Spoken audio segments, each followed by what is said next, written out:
we are inside of what you know somewhat implicitly as the central portion of this island. This castle would be kind of what you were going for.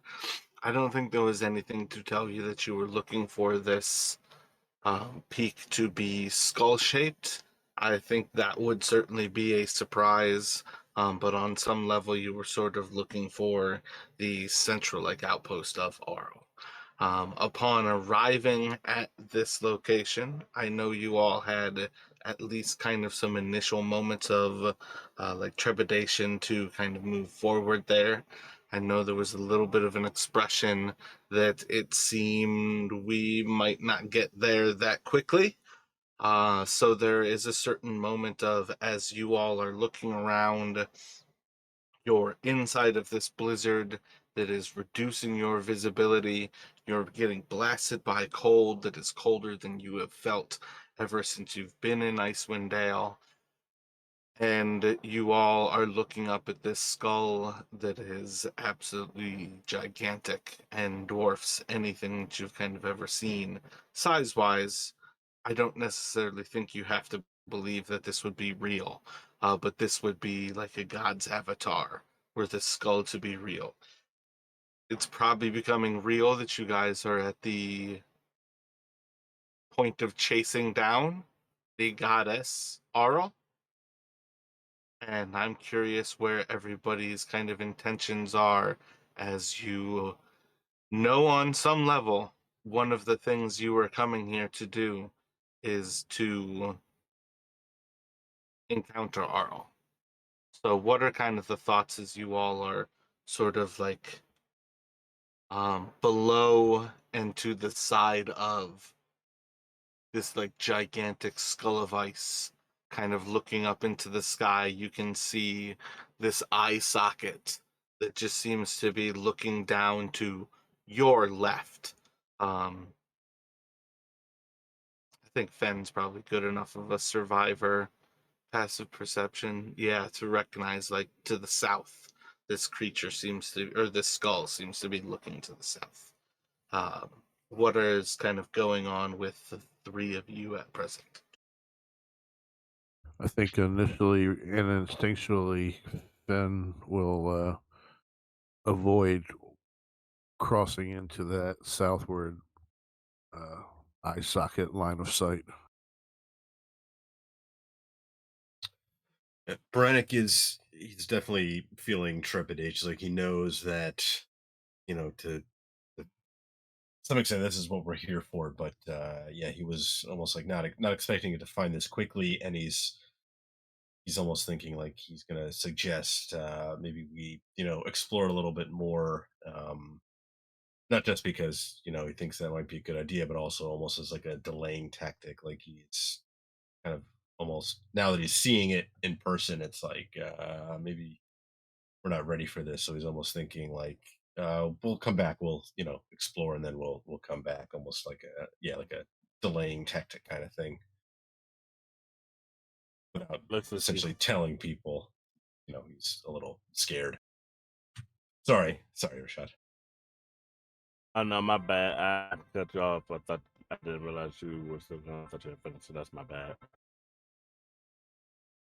No, but let's just we'll agree. She's weirded out by the freak skull on the island. Um, not trying to immediately jump into it. She definitely wants to take a look around. She does suggest that we take a look around a little bit more with us is here before we decide if we should decide if we're going to go ahead and put it into the school or try to find a way in. It's definitely keep out of line of sight anything that appears to be a hole or that we can shot from or Yeah, spotted and it. from. Sorry, I cut you off. No, that, go ahead. That was it. And I guess the other thing, like if we, Frank would also like if we're going to, try to speak with Oral, we should maybe take some time to try and formulate. Okay, what are we actually going to say? What's our game plan if we do come face to face with Oral herself?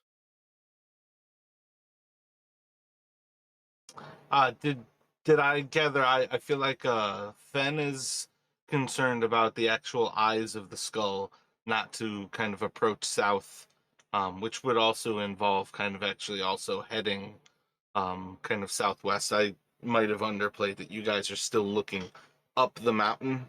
And I think I originally said this skull was seen in, I think, only for Fen and only in kind of a very still like pause in the snow almost, because there are always these breaks in these big storms that kind of give that illusion of sight for a moment. Um, but Fen is concerned about that. Did I hear that Valixis was kind of looking for effectively like defensive like arrow slots and things like that? Yes, but she wants to avoid those if possible, so that while they're taking a look around, they don't get spotted so easily or quickly if they've not been spotted already. Gotcha. So y'all are already still like far away from this. Was kind of my point there. But the two of you can do perception checks here at disadvantage. Yeah, so at present, Valixis, you don't really see anything that looks to be like constructed or anything but just kind of natural ice things kind of around you. Again, the skull itself is kind of the mountain that's rising well above you, and tends to be pretty much entirely out of view. So there's nothing that looks either defensively created or kind of natural, like a being, um, i.e., the skull, until quite a bit higher up on this mountain. As far as what Fen can kind of pick out is that if that like eye was something to be concerned about, you would have a pretty solid recognition. While you all are to the east and you're still a little bit a ways to the east of this thing, um, it's not going to be seeing you until you gain a lot more height or simply go much further south.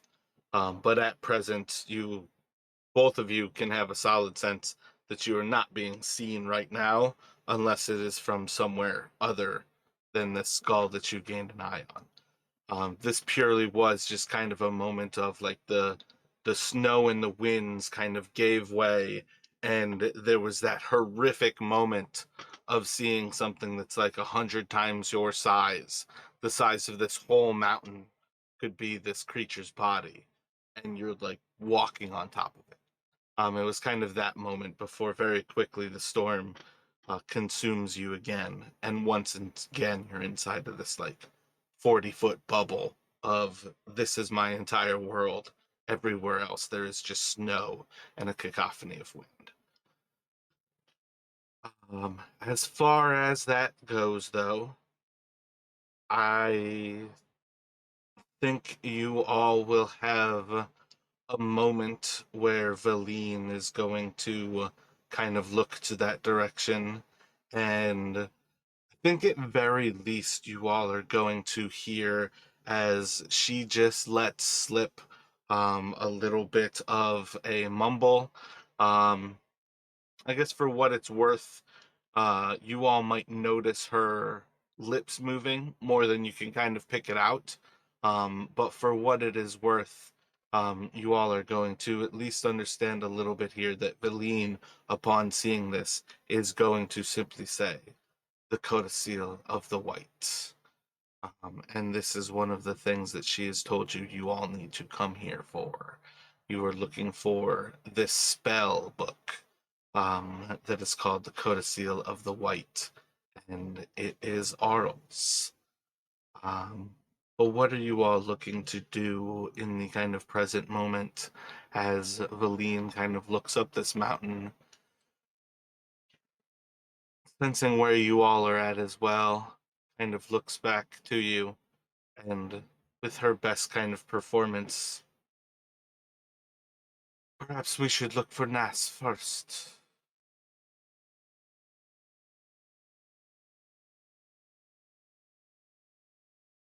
Krennic is going to kind of maybe a little too quickly jump on that idea. It's like kind of like glance back again, to, even though he probably can't see it now with the through the blizzard, but he knows it's there. So he'll kind of glance back in the direction and then towards Feline and kind of nod again, like maybe a little too quickly.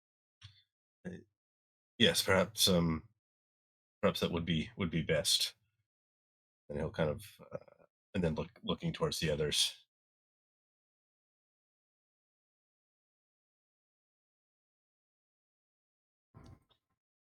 Well, she said it might be best to go to look for now until we get more information on what we're about to deal with on the inside. But she doesn't want to go inside and just end up walking into either a trap or into a who knows what without much information. Once she suggests that we should also see if there's a village or town here that we can talk to someone about the place, see what information we can gather from them, see what they know what's about it.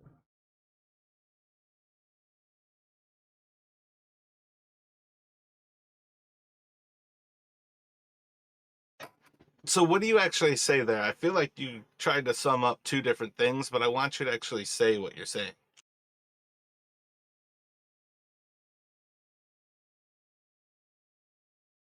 Uh, she's agreeing to with Brennick and everyone else to go look for the person, and while we're out to see if we should find the state that she's saying that we should look for a village or a town that may be nearby with other occupants to see if they know anything about what's inside of the skull or if there's anything inside of it. Okay. So Felixis is agreeing that you all should search for Nas, and then also saying perhaps we should keep a lookout for anyone else who lives here. Yes.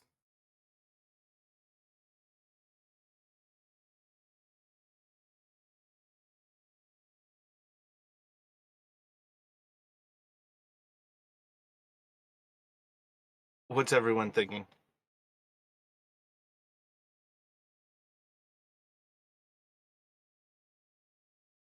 Are you all just holding tight, kind of bunkered up in the cold, and just kind of holding up against this wall of ice? Fen is looking for some clarification as to who Nass is.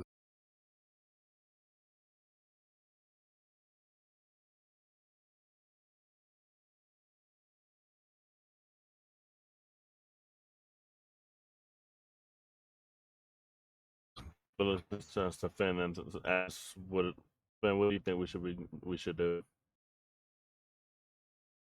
Well, before you get to that, if you're not going to answer, then at some point, Veline is going to kind of bring you a little bit closer. And Nas is one of the wizards that I traveled here with. She came after us. She was not sent with us, but has always found her way to weasel into things.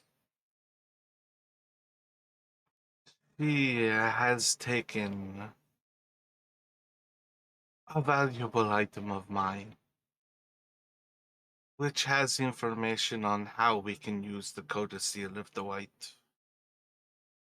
And it seems that you are all just as aware that perhaps if we don't know how to use it, it would be better to go for the thing that tells us before we search for the most dangerous part.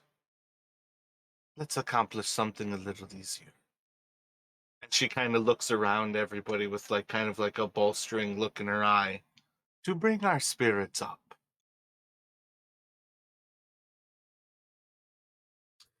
Brennick will nod and kind of looking around to suggest perhaps if we perhaps we should retrace our steps and see what lies west of the docks.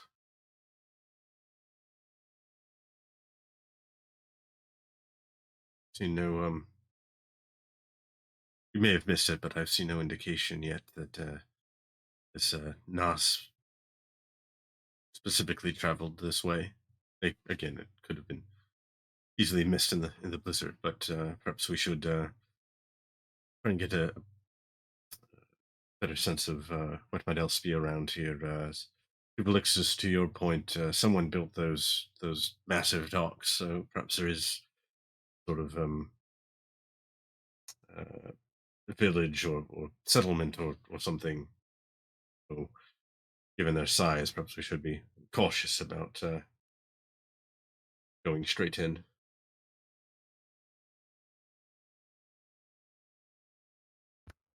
And will respond, it sounds prudent to me.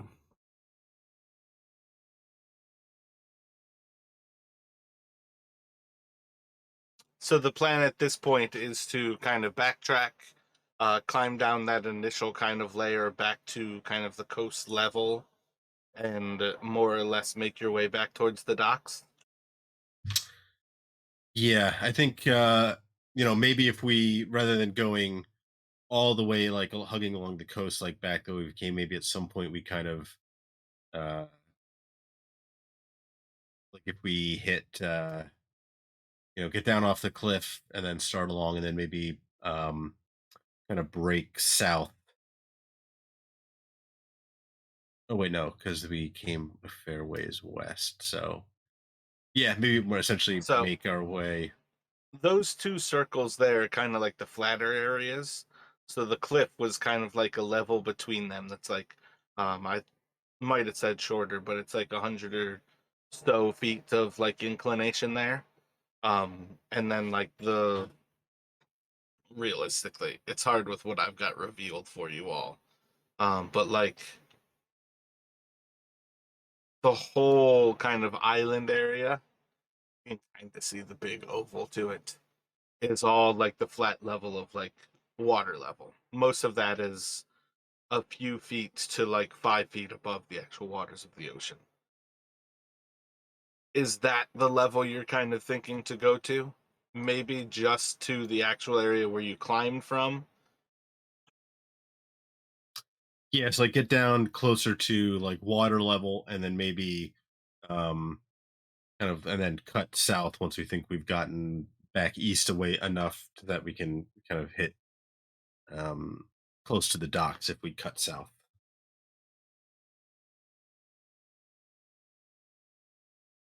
But definitely want to get down off of the kind of back onto the flat, kind of just slightly above water level part of the island. If we cut south when when we're headed back towards the docks, isn't that like a little cliff right there? Isn't that the reason we went around?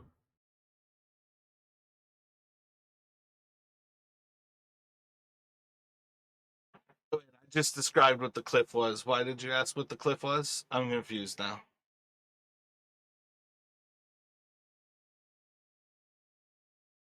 No, I wasn't. I was asking. I was. Melissa was like, because you said it was those two circles and then that big circle at the end, correct? The big circle and the right circle were all on the same level, though. I put the circle like where that oval is right now is where I thought Justin was trying to go to. I was trying to point out that there is a cliff right kind of there with that little oval. Okay, I misunderstood then because I thought you were. I don't know why I thought that you were saying that the one was also the cliff down there as well.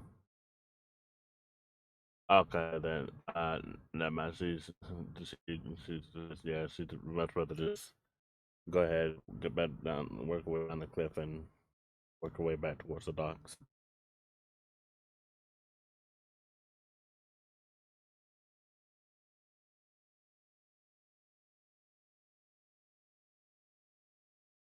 All right, so if that's the kind of go-to idea to move back towards the docks, I'm not sure if Fenn's back yet, but I'm about to roll a survival if you do not.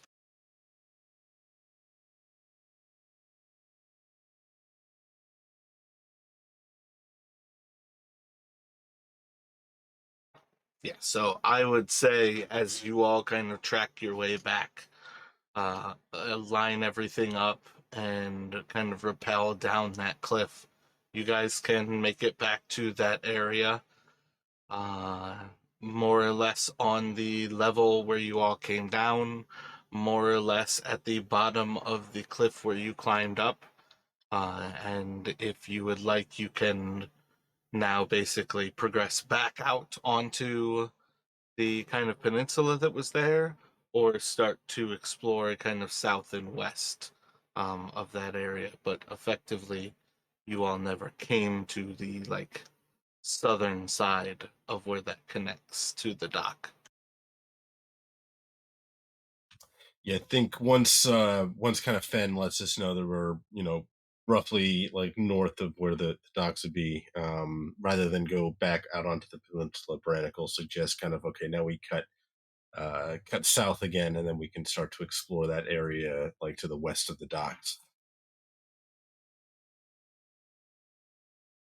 Okay, so you're thinking even going out further to where you're like north of the docks ish? Oh yeah, sorry if I didn't make that clearer. Yeah, that was kind of Brannick's idea.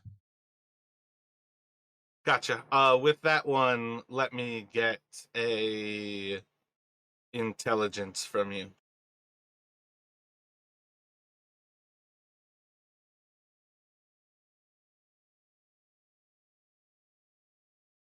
Yeah, I think that's solid enough that when you start to cut down, you will come across the dock and you'll be just a little bit to the west of it, almost out of view of it. Kind of the first time you hit water, you'll be a little bit surprised and maybe think, huh, I would have sworn that we were about to come in contact with the dock, until a little bit of the snow kind of breaks and you'll be able to spy the dock, just like a few 100 feet away, but just inside of kind of like a long view for the weather. But more or less, we'll put you all with something roughly like exploring down into that center area.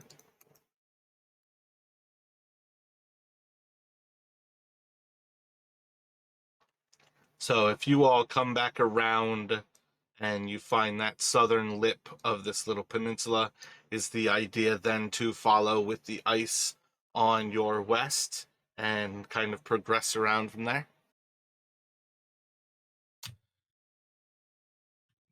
Yeah, I think Brannick would kind of like we did when we first came like to the east and north, just kind of try and hug the coastline now and move, follow it the kind of west and north and kind of around, and while also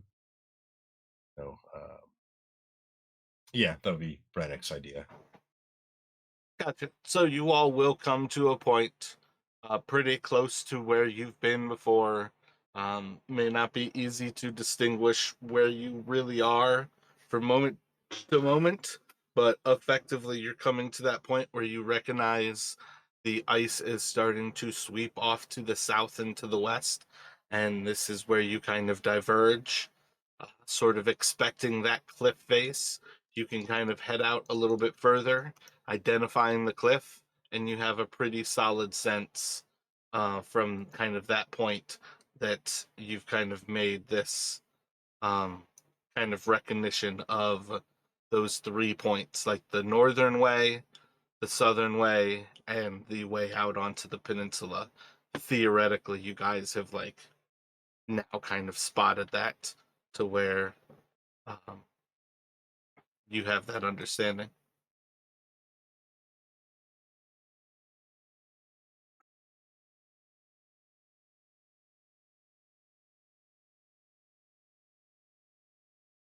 And the thought is to keep kind of moving around with it. Would you leave the cliffside to follow the coast, or are you planning on sticking to the cliffside when the coast starts to leave? Uh, Brannick is thinking maybe keep keep to the coastline, keep going. Maybe this is like this whole kind of area that we've been in is um almost like a bigger, even like uh peninsula. Um, Perhaps there's other docks that we haven't spotted yet, or um, yeah, he wants to kind of essentially kind of do a um, keep along the coastline. Yeah, but he'll, Well, if depending on what the others think. let's agree it's no. It'd be better to stay close to the coastline for now until you see where it dips off or changes off toward the cliffside. That way, we can spot things in the other docks, or if there's maybe a town along on the docks or close to the cliffside, we'd be able to talk to anyone that may be there or notice of the direction of a town from here, rather than if we were to travel along the cliffside, we may lose a town due to it being uh, too far from that side, since it might end up on the coast. All right, let's get a round of perceptions at disadvantage as you all are following this coastline. Riddick, roll a D100 for me, please. So while you all are continuing down this path, or kind of between this cliff and the actual like icy slush that is like the between of this island and the waters around it, there's going to come a point while you all are progressing forward in the ice that Brennick is going to catch sight of a large creature standing about 3 times your height. And it is a pure kind of blue ice. This isn't like a see-through ice.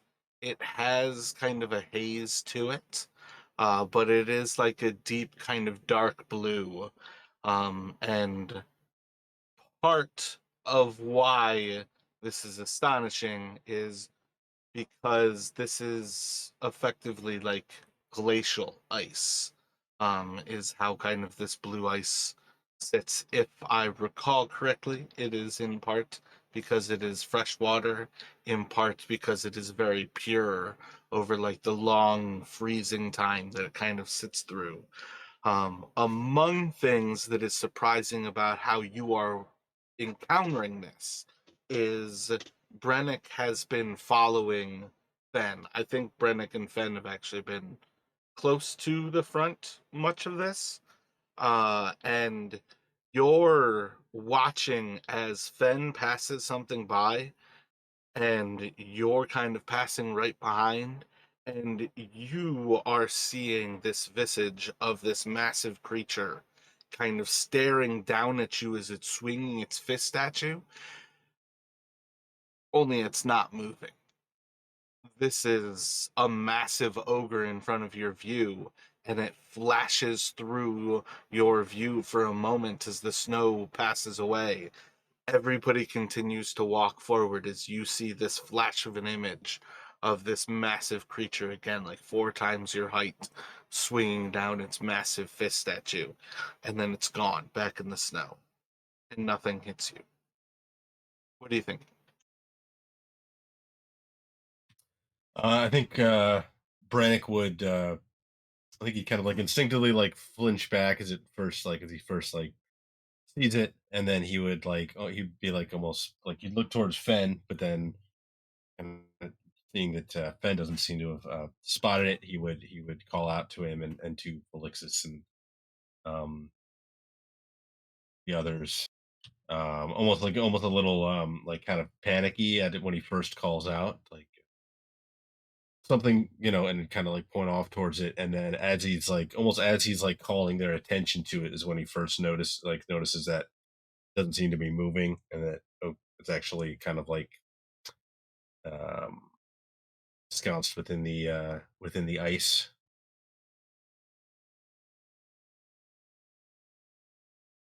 But that like once he realizes that there's anything moving, I think he would try to kind of like move closer to it, and try to maybe try and get a closer look at just what this thing is.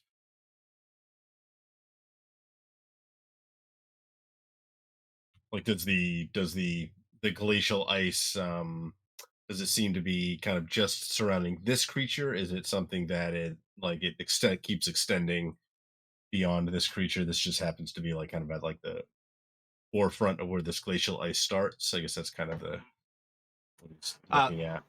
let me get an investigation from you. What are the other two thinking as you're kind of just walking forward and Brannock's grabbing your attention?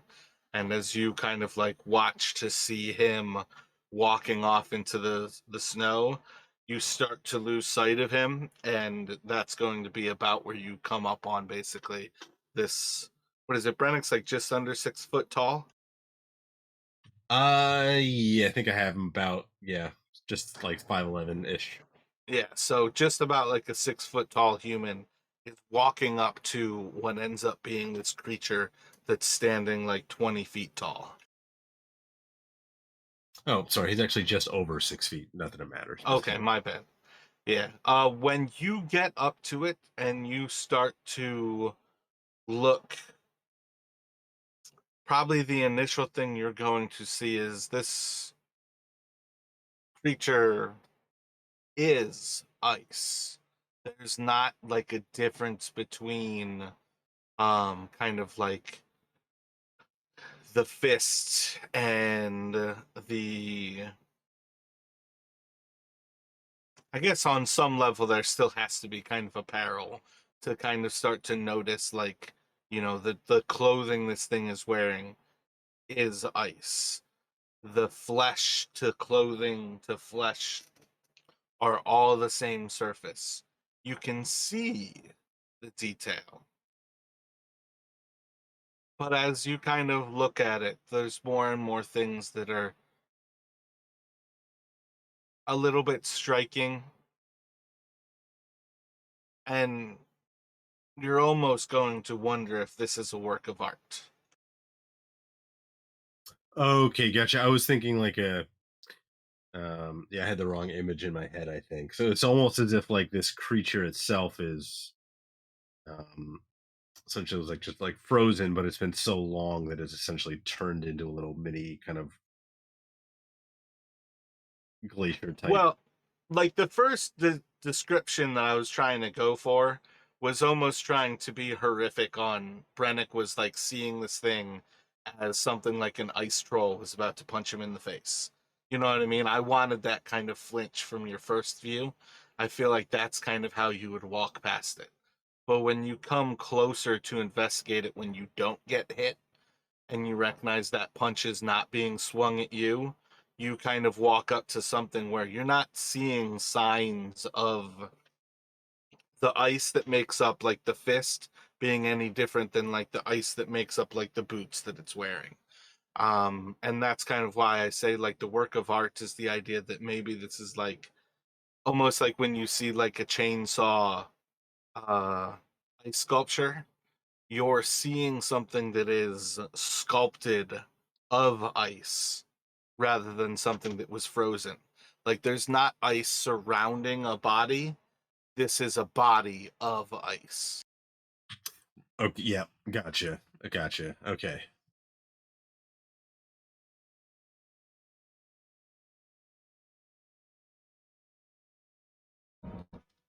So let's shows up, calls up the running. Is everything all right? What's going on? What do you think?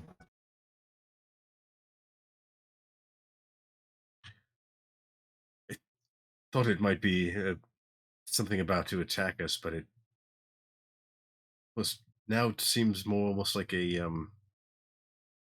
statue.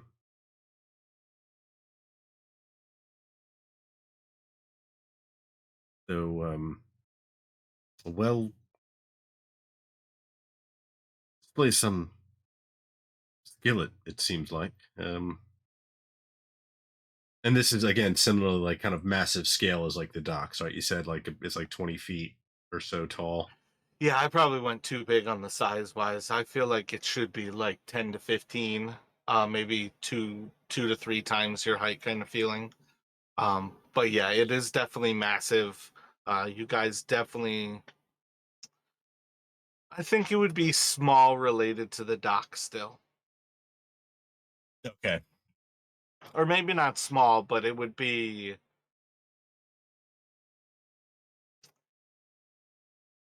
it's smaller than the dock would need to be. The dock's bigger than it would need to be if all of the creatures were these creatures. I don't know if you guys would really have that information. But the dock was, what was it, like 40 by 20?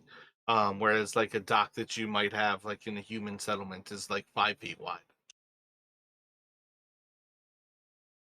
Gotcha. Okay, yeah. So yeah, because Brennick's like kind of one thought he's having is, who would, sculpt something like this? Is if it was, sculpted intentionally.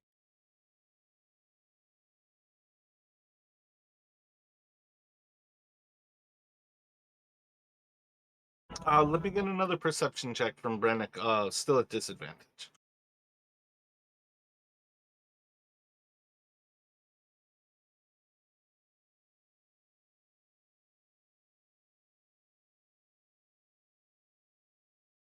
Yeah, so for a moment there, you like do think like it's just kind of this moment of who would do this, and just kind of like looking around into the blizzard. It's kind of too much to really sense anything else around you, but there's certainly kind of like a looking around this frozen tundra, and at least like another sense of just this place is adverse to living.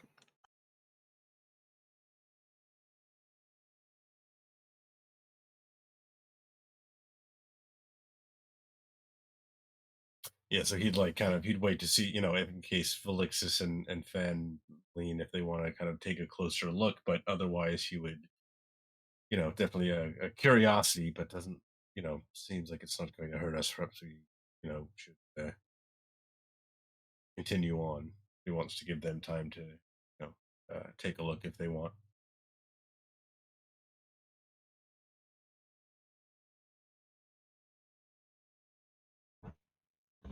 But when Vanessa gets up to the statue and looks it over, um, will she recognize any of the carving styles that she on the statue from like travels in the past? Will she recognize anything about the statue that may stick out to her that may be familiar?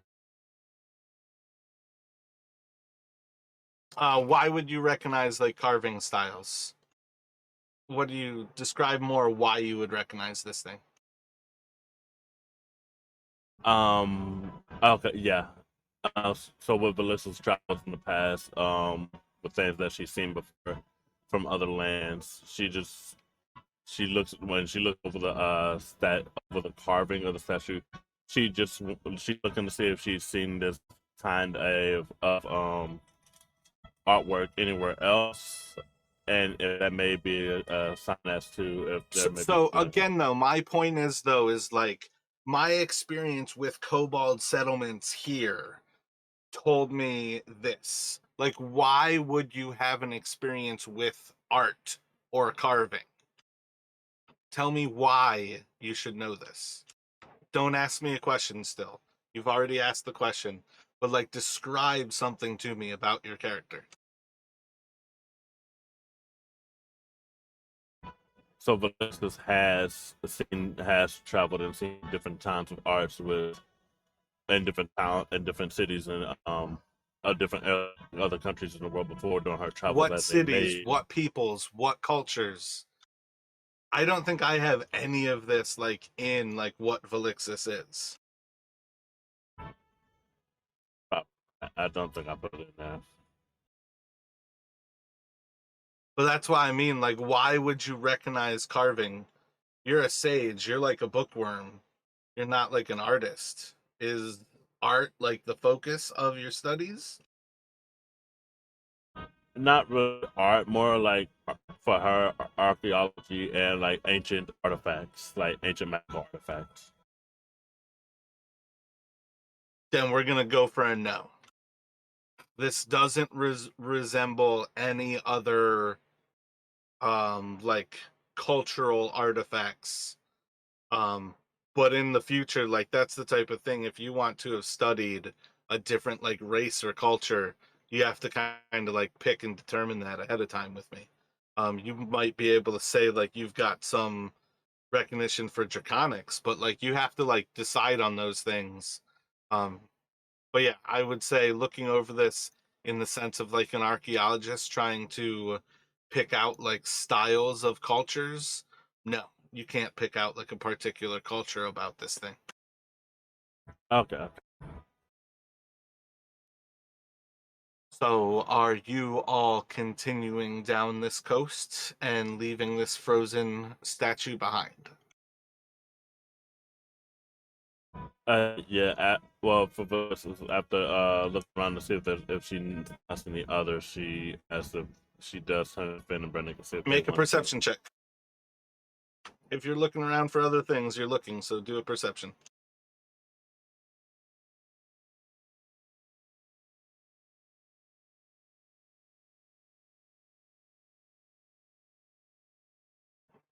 Yeah, looking around inside of the blizzard without going too far away from your friends, you are not able to spot any others. After doing that quick look and not spotting them, she does turn towards Brendan and Finn and asks if they want to continue on or what do they want to do.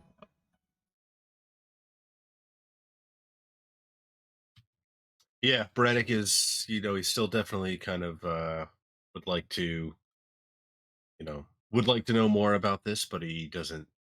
He he's not sure what else he can. He doesn't want to take too much time to study this thing. It's almost, it's gonna kind of stick in the back of his mind. But he'll agree that probably we should move on, continue on our um, idea of kind of continuing along the coast.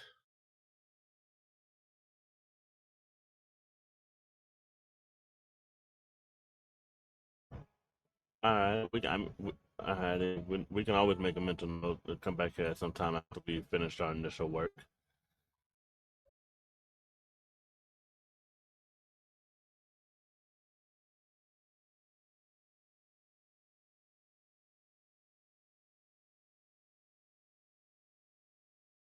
Any thoughts from Finn?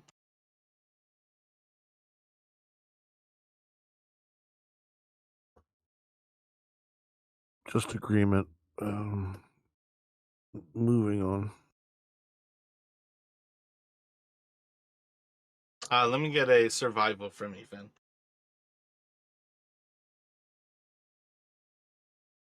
So, over the course of about an hour, you all are going to progress down and along the coast, always keeping it to your left side, eventually coming to a point where you come out and see the ocean effectively on all sides from you, and there is only turning back.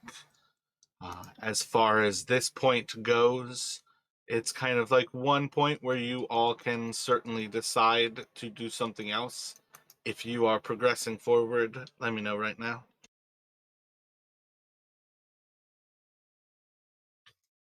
So when you say water on all sides, Effectively, that you're getting to the point of a peninsula. oh, gotcha. Yeah, okay. Uh, yeah, Brannick will suggest, maybe continue out and see.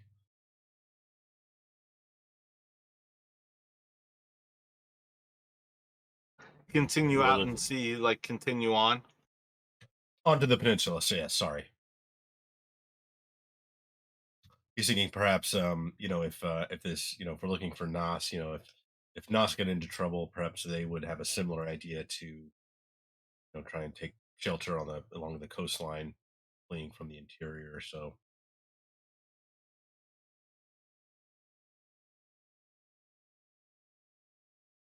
What was Felix's thinking there? Valixis was listening after seeing that we were just peninsula and there's water all around that we kind of cut back. She Valixis suggests that we cut back north a little bit and start headed up that way because it seems like there's water down here along the coast. But while we were traveling along the coastline, since we're surrounded by all waterfronts, there's no point in just going in circles and using time and energy. And we could just cut back north and start headed up that way.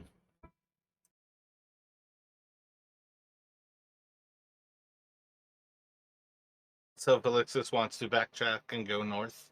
What is Sven thinking? And is gently disagreeing with backtracking, continue on with the coast line to the west from the little peninsula where we are.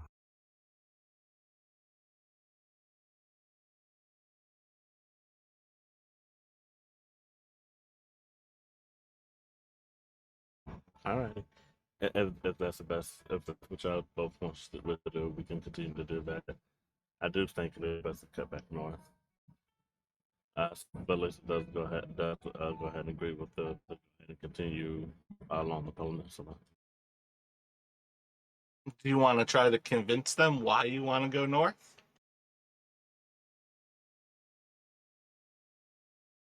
Yeah. So, Fan, I understand that we all want to continue along the peninsula coastline, but if we look around, there's water everywhere other than north. There was no point in us continuing down here where we could literally just cut back north and save time rather than using any time to constantly just essentially go in a circle, end up going back north anyway.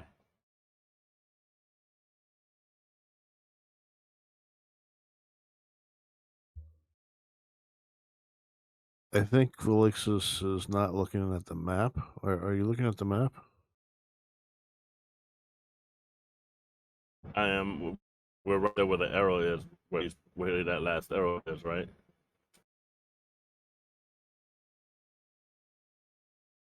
Yeah, I mean, that's the part where he said, now we see water all around us.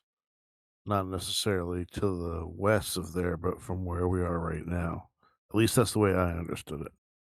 Yeah, like if you all are keeping the coast to your left, you can only walk so far before you're going to see that you've walked out onto effectively ice where there is water on all sides of you, except for behind. Yeah. Okay. Then yeah. That's what I was looking at. And that's what I was saying. That's what I was saying.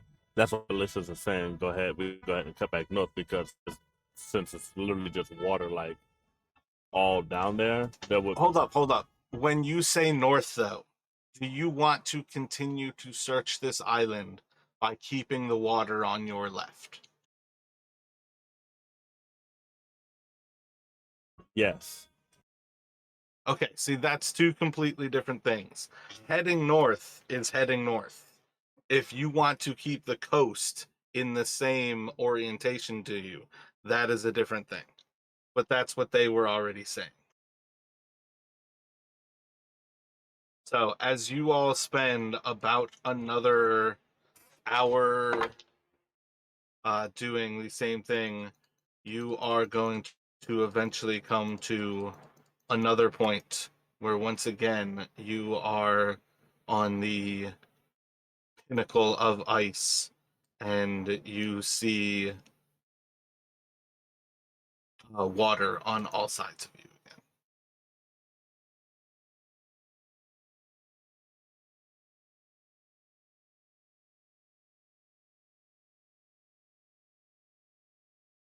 So just to clarify, have we walked out towards like to the edge of this peninsula, or we're kind of like at the just now noticing kind of we've started onto it? Assuming you kept like the same path where you were keeping the water to your left.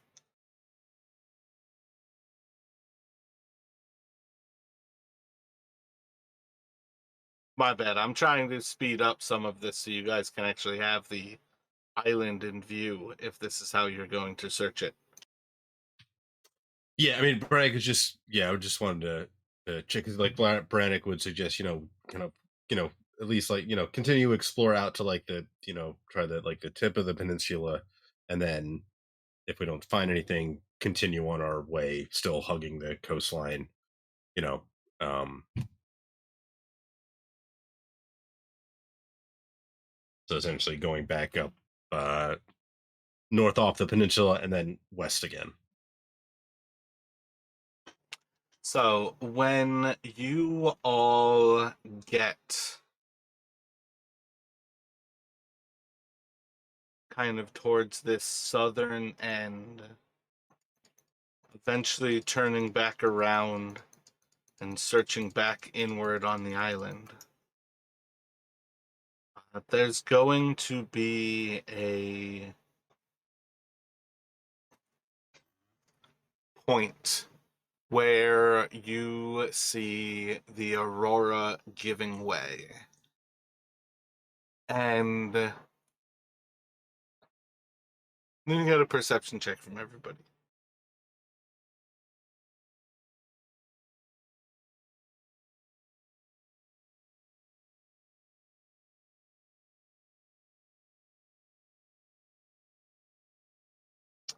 Velixis and Fen are going to see as there is this moment where looking off to the west,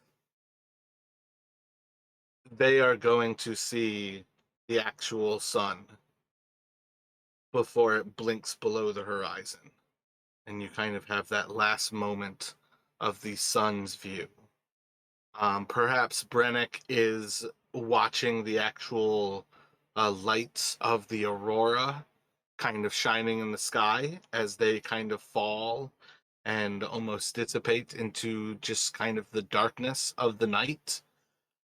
But the other two are going to see this moment where the sun is actually visible kind of far off in the west, and before it is kind of taken below the horizon.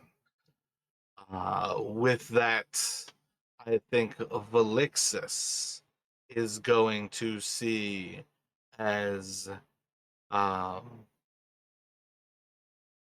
a massive creature is going to kind of take off from the central mountain peaks of this island and is going to fly into the east.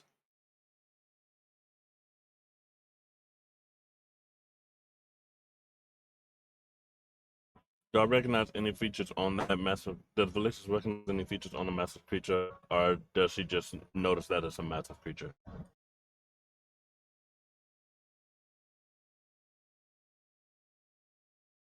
Roll a history check.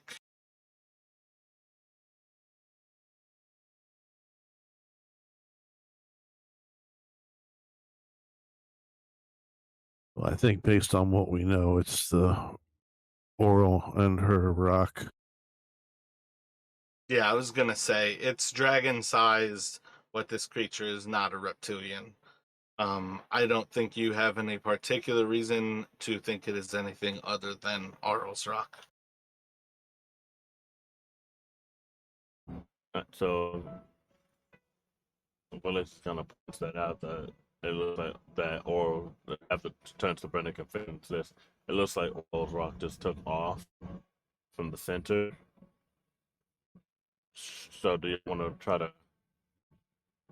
I know it may sound good to you. I want to try to see if we can get over head toward where it took off from, or do you want to go ahead and continue along the coast? Because we pretty much saw, I pretty much we saw that it came from the where we probably should head. Thun will say that knowing what we know about Auril and her daily excursions to light the aurora,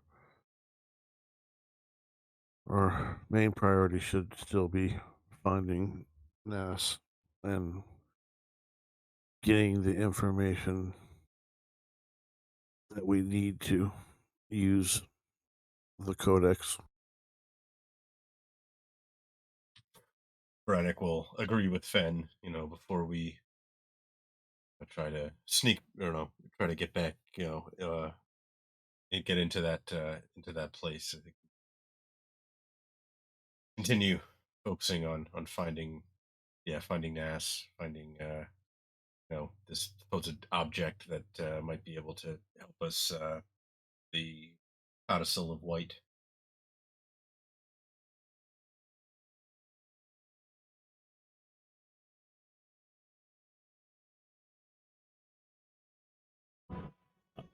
Let's just go ahead and agree that we should go ahead and find Nas for the object. Right. With that being said, I know we want to sail on the coastline, keep the coast to our left, but it might be a good idea to go ahead and start heading straight north and cutting through the island a little bit.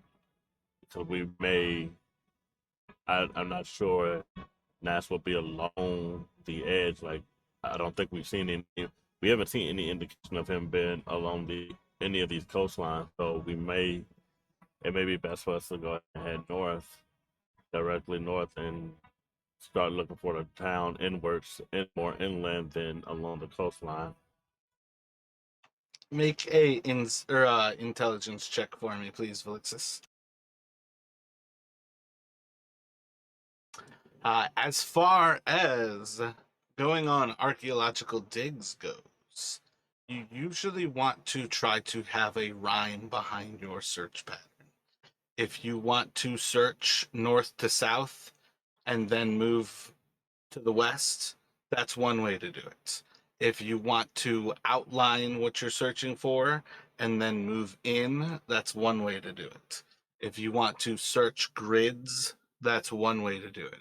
But you want to have a reason or a method behind how you search, and in general, stick to that. So I would say with this, make a plea to the other two people and try to convince them that the idea of encircling the island is the wrong thing to do. But I want you to offer like another reason, because as an archaeologist, I feel like Elixis would have a reason to actually stick with this right now. But I want you to try to convince them, kind of why working the outside edge of a puzzle is the wrong thing to do.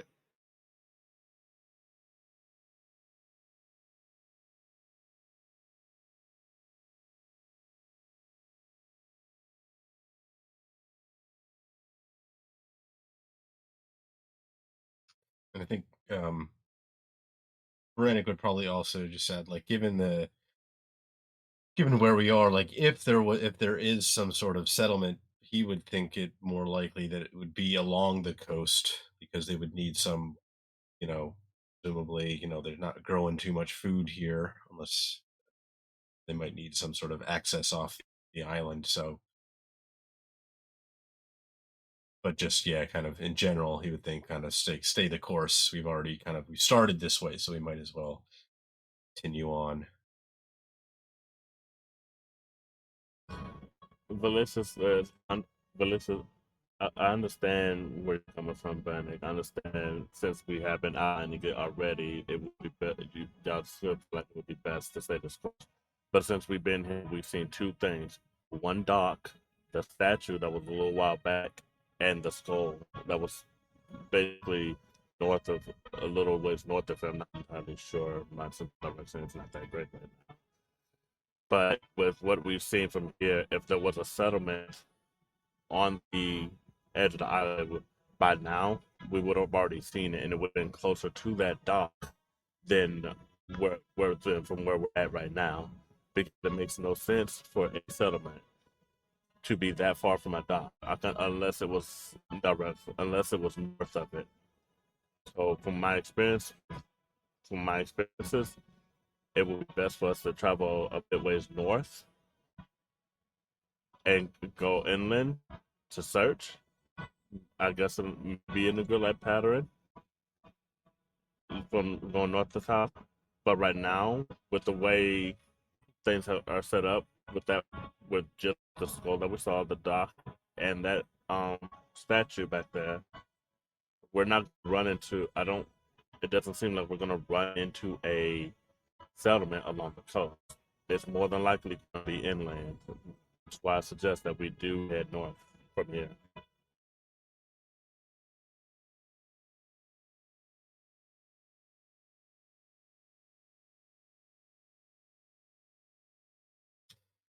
Well, Brennick will look towards Finn because he's not really convinced. He's not really sure. There's not really any particular reason it would be. Doesn't really think it like just heading inland now, kind of picking a point almost seems like almost picking a point at random just to break off from the edge search. Um, yeah, but he'll if Fenn agrees with Felixus, he'll obviously follow that plan.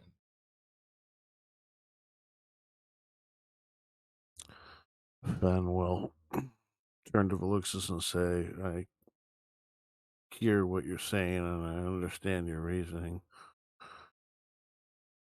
But unless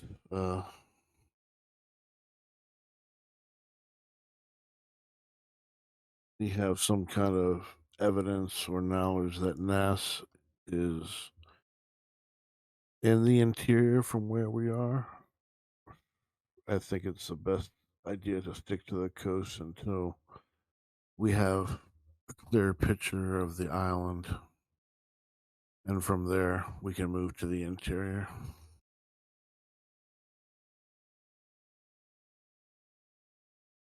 And I agree with Brannick. I don't think we're going to find any kind of town or establishment here on the island, but chances are, if there is one, it will be on the coast.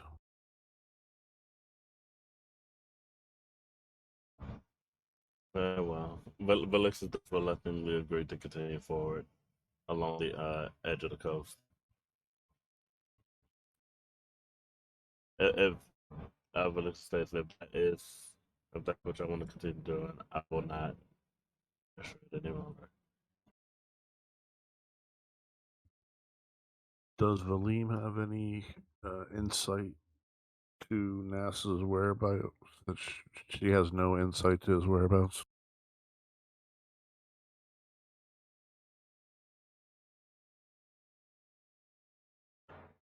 Ness has fled some time ago. We are indeed working from a disadvantage as to time. But I do not know anything other than thievery from Ness. I am unawares where. Simply hopeful.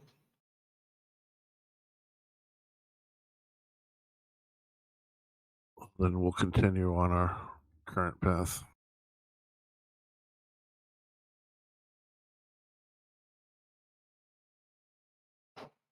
All right, so you all are approaching nighttime here. Do you want to push on into the darkness of night and continue to search? What sort of thoughts do you all have about your night here on the island? I mean, our visibility is already poor enough in, you know, well, not daylight, but the aurora with the blizzard and everything. And uh, Brannick doesn't really want to go stumbling about in the dark.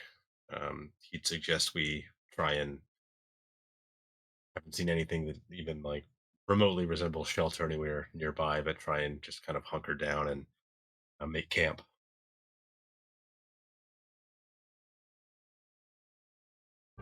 Velix agrees. We've been trying for hours. She turned to Brendan and we have been trying for hours. It would be nice to get some sleep and some food in our bellies.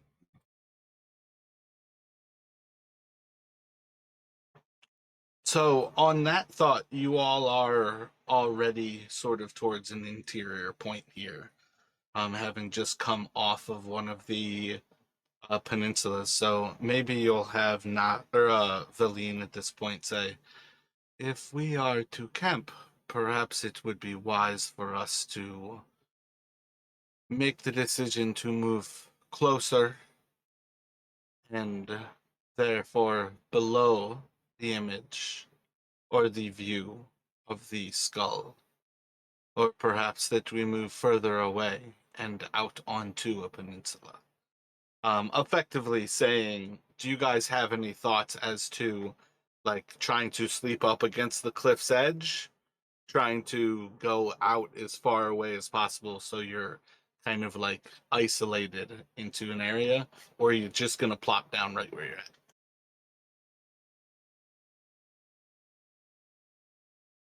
Well, I know Fen had mentioned so he wanted to like kind of stay out of the kind of what seems like it would be the line of sight of the skull, and uh Brannick thinks that maybe that's a good idea. And with Valine, maybe we kind of head back down a little onto the peninsula that we just kind of had finished looking at, and maybe try and like um find a spot kind of on there that we can try to use to make camp. Gotcha. So just as like a little bit of a reference for you here, returning to like the furthest point of that peninsula is a half mile away from that arrow tip that I have out there right now. So you guys have a pretty solid sense that you are far away from the skull. Putting more distance is perhaps also just as good. That was kind of what I was getting at, is like, do you want to put more distance between you, making it more difficult to see between the area? Try to get up next to the cliff face to where you're so far below it you might not be seen, or basically where you're at, which is still far away from everything that you can see at present. But theoretically, if you are moving down that peninsula, you are getting, to where you're like a half mile to a mile away from the actual like mountain. Yeah, so it's like a quarter of a mile to that one. And I don't think that was fully out on that peninsula.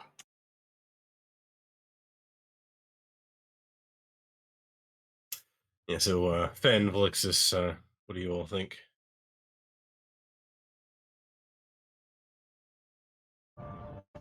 So long as we can get out of sight of the skull, and make sure that we are out of the skull, against the cliff and kind of tucked it into it would be fine with me. Um, as long as we're out of sight of it. And if that means we don't have to travel too far back to the peninsula, then that'd be great. But if we have to go back to it to make sure that we are completely out of sight of it, um, then I wouldn't be completely against that either.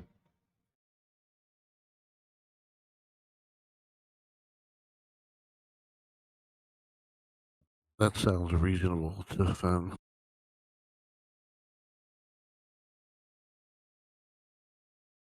To head towards the cliff and try to camp at the cliff's base. Yeah.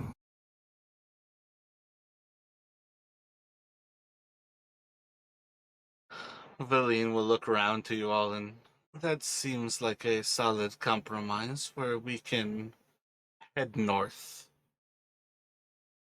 and also perhaps continue with our search how we have been.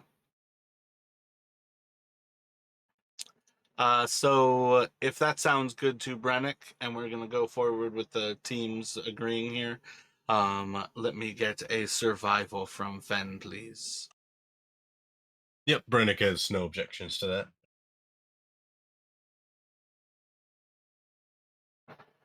So you are going to start to pass north of where you are at present. There's going to be a little bit of this time where there is an incline um, up and to the right of you that is slow and steady before you get to a point where it is a very like deep um, cliff face. Deep is the wrong word. Steep cliff face. So you're kind of like starting out from this peninsula where it's a little bit more level, and as you're walking to the north, this incline to the right of you is getting much steeper and steeper.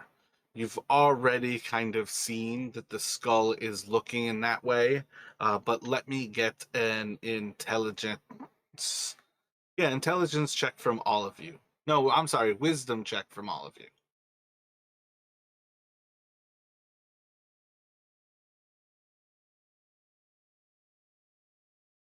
So right there, Fen can recognize that this is kind of an ideal path up to the skull coming from this most southern point. You're basically like walking up along this where you could kind of bypass that cliff face as it starts to rise steeper and steeper to your right.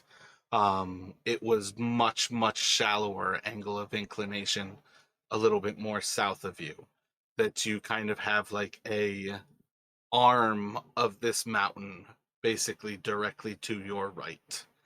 While you all are marching forward on this first bit of time looking to make camp, the weather is going to change drastically.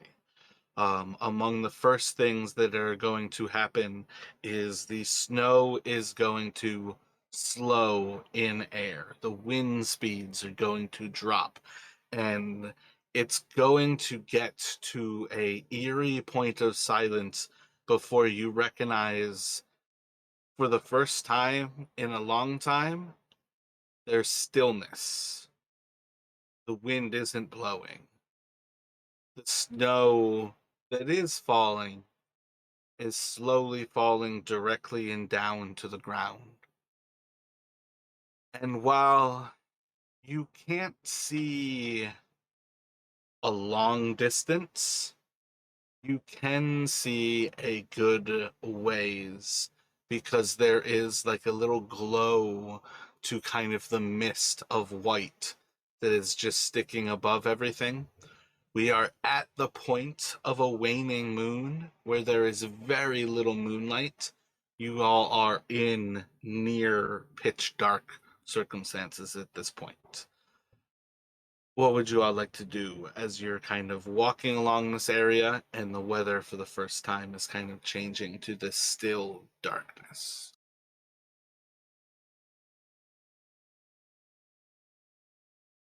The Brannick is torn between like it's almost indescribably kind of refreshing to not have the wind constantly like blowing in his face, but is also thinking, but this could be an ominous like something even worse could be coming, so he's not sure he wants to.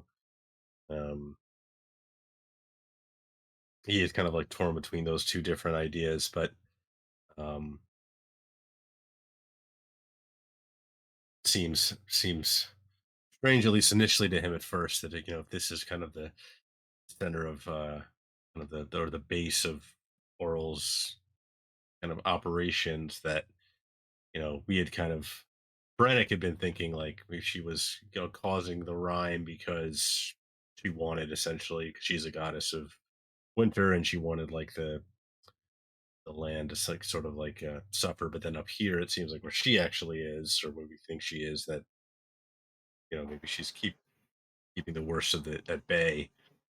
What are you saying of this thought? He'd Is almost, I this think just he'd how be you're acting? yeah, he's kind of, he's like thinking out loud, like he's very disjointed though, like kind of my I've kind of just been like thinking out loud, and I think that's kind of like what Brannick would be doing here too, to the others. Almost not realizing that he's doing it out loud at first, that he's actually talking out loud. But let's say this is nice to not have a wind blowing like this.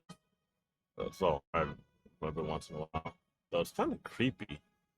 I'm so used to the wind just pounding in my face, and now it's kind of still, and the snow is falling slowly. This is kind of creepy. I thought it'd be a little peaceful when this happened, but nah, it's creeping me out.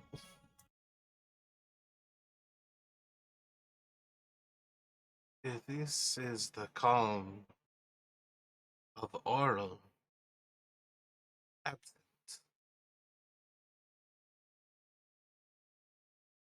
The wind, the snow, the island is alive for her.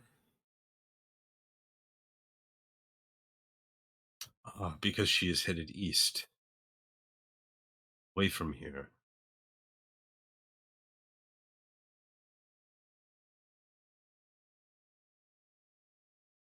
It suggests a limit to her power if she must traverse the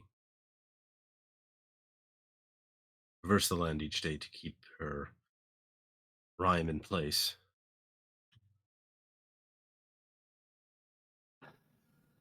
Many powerful creatures have the ability to change their surroundings to their will. Powerful creatures that can all die and be killed. She is like them. Well,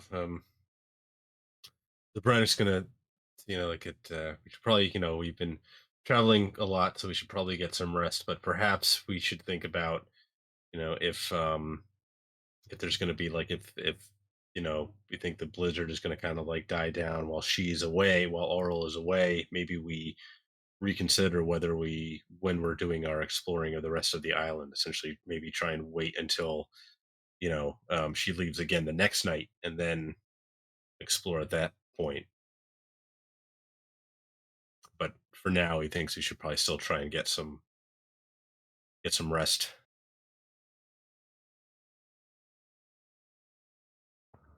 Then we'll say, aye, if you want to explore the bear cave, it's best to wait until the bear isn't there. So you all still are kind of in between where you had described what you might be going for. There's still a little bit of path ahead of you that you can follow this cliff as it becomes more sheer and far, far higher into the actual mountains above you. And you can follow it to where it kind of tucks in, still probably about like 500 or so feet to the north of you all, or you can kind of shelter where you're at right now, where you have shelter kind of from view to your east.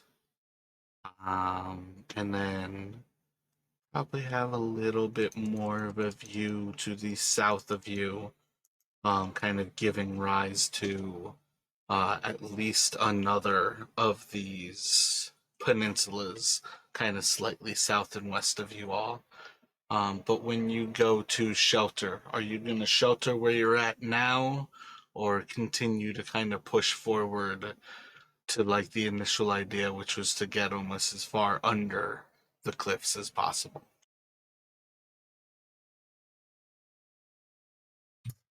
Probably makes sense to maybe try and kind of tuck ourselves away underneath the cliffs, so keep going north a bit. But no, Fen, Delixis, what do you guys think? Yeah, stick to the original plan. It doesn't sound like a bad idea. And that way we have some shelter, and some comfort. And we should be out of sight of the skull's eyes and get some rest, hopefully without any hindrance or any interruptions.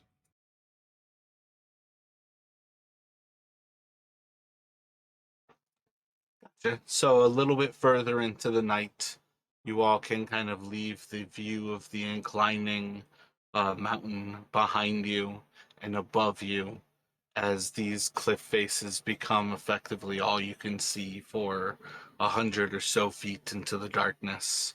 After a little bit of time getting into the kind of crevice, you all will have sort of the issue of deciding how to move forward, as eventually the arms of this cliff face start to block you even from the moonlight, where there is total and utter darkness around you.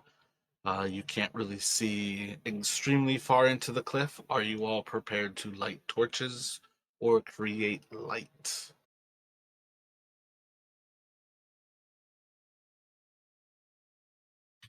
Yeah, I mean, Brannick will, if the others don't object, he will light up a torch now that might actually be able to keep it lit with the wind not constantly threatening to snuff it out. Yeah, but it's really nice to have some light and maybe a smaller fire for some warmth. Um, she looks in her bed. Did we for food? Did we give all that meat to Good Chook, or did we save any of it for us? Cause I don't We think we still see have any. plenty. Okay, then yeah. Would y'all like some to cook up and eat?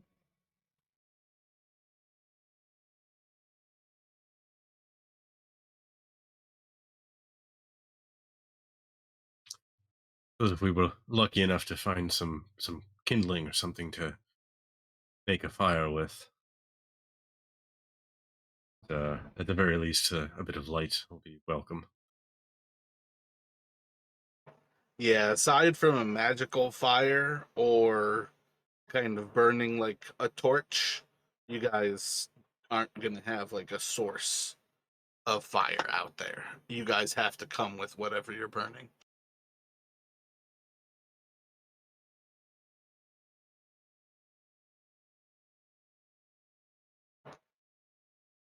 So you all can enjoy some rations, take some time between yourselves to kind of wind down here.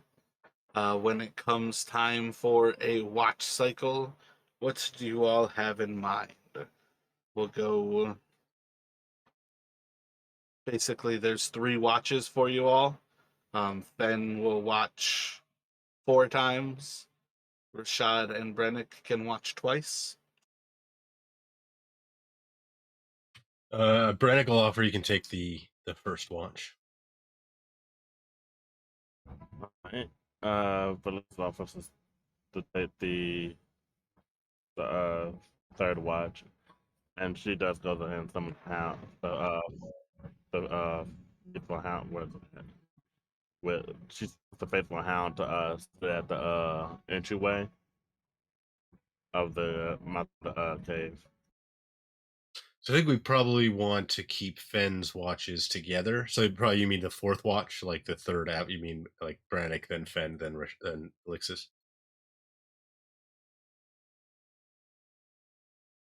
Or do you mean like kind of breaking Fenn's up into 2 separate 2-hour watches?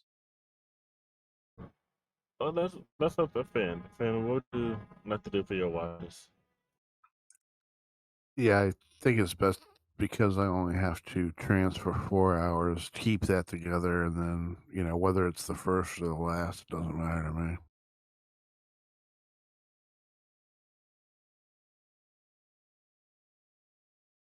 Gotcha. So we'll open with Brennick, do Fen, and close out with Velixis.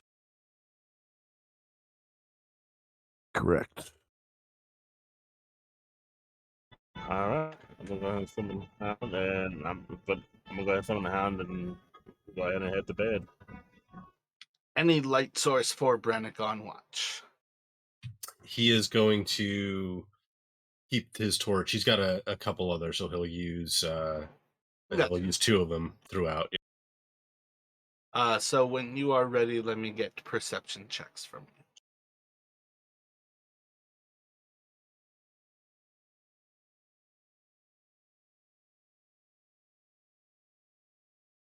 Sorry, do you want both now? It's whatever. So your first hour is going to progress with a little bit of calmness. It's certainly a safer spot to feel. It's nice to have something like a mountain behind you that seems to protect you from things around. For the first time, you can hear yourself think. For the first time, you can kind of feel a little bit of warmth inside of your bones, kind of cutting through this cold. And it feels nice. The problem is I feel like you've already kind of built up to sort of the tension of it also feels like there's something else to come. Inside of this time, you're going to sense an eerie feel, start to hear the winds blowing, start to see a snowflake falling. And over the next few minutes, it's going to go from this little bit of like a hint of the wind to a gale force wind. And within this watch, you're going to have that kind of return sensation that Auril has probably returned to the island.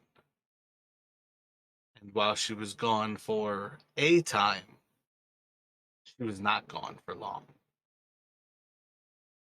It could have been an hour, it could have been 2 hours, but it most definitely was not 4 hours. But other than that, you're sheltered in most directions. You have cliff face behind you in about a 330-degree arc. You're in a pretty good crevice. Your torch holds up as the winds pick up. There's certain senses of like big whirls of winds that kind of come down in this area. But if you stay close to the back wall, you can keep the torch burning.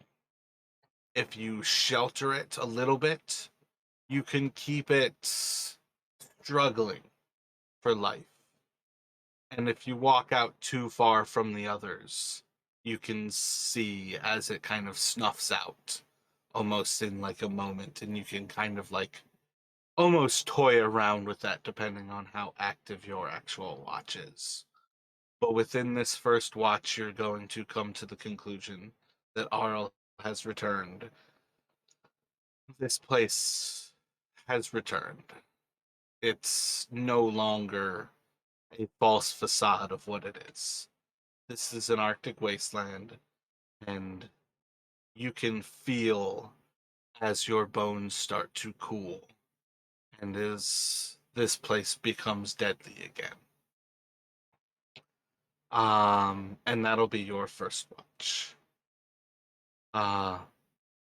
As you kind of sink into things with your second watch, almost kind of trying to look for signs of the moon just peeking through to remind you that there is somewhere out there, something beyond all of this. You keep yourself active, you keep your brain ready, keep kind of on top of things. It doesn't give you much more comfort for this night, but it seems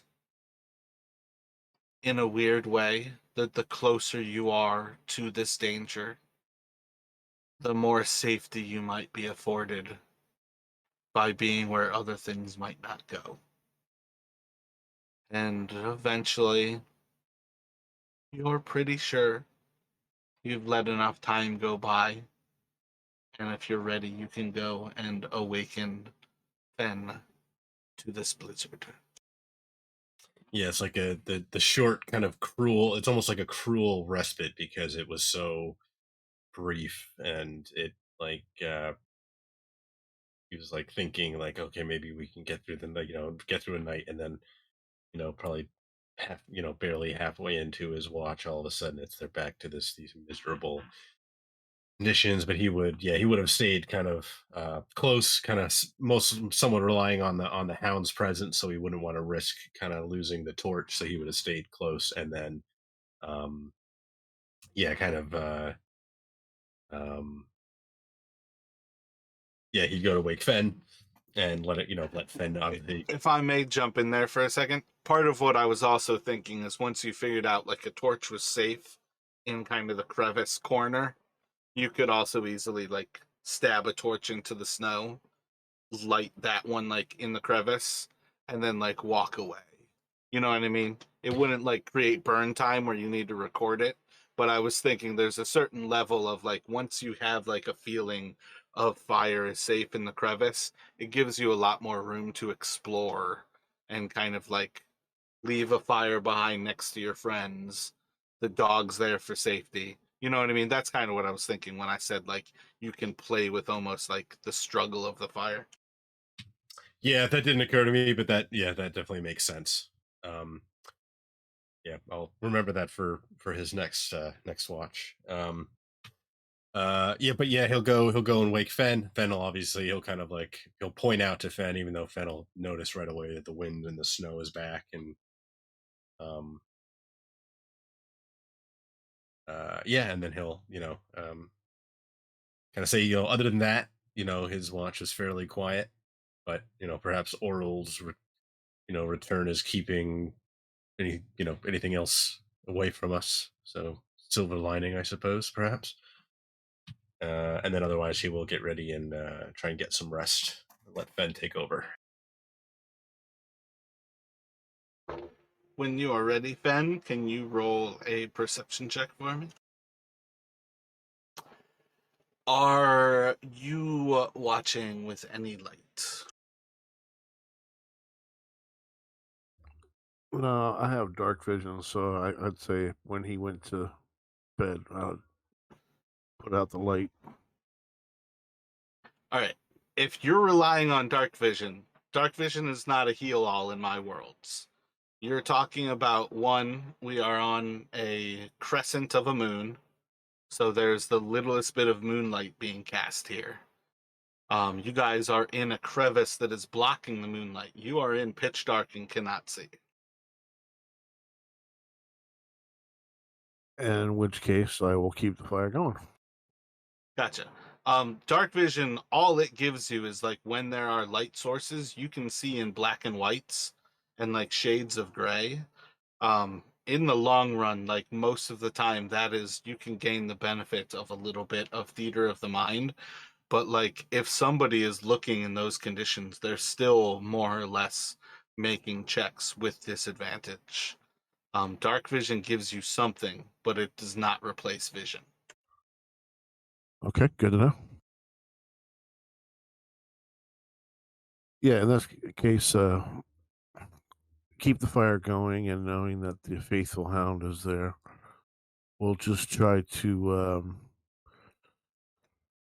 explore the crevice, stop at the entrance, and just take some time to listen.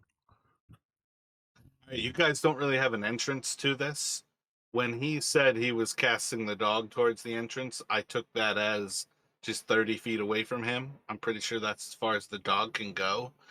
But like, if you guys were to be talking about like the entrance to this cave or to this crevice, like that's kind of the crevice. This thing is a large section of property that is like out here.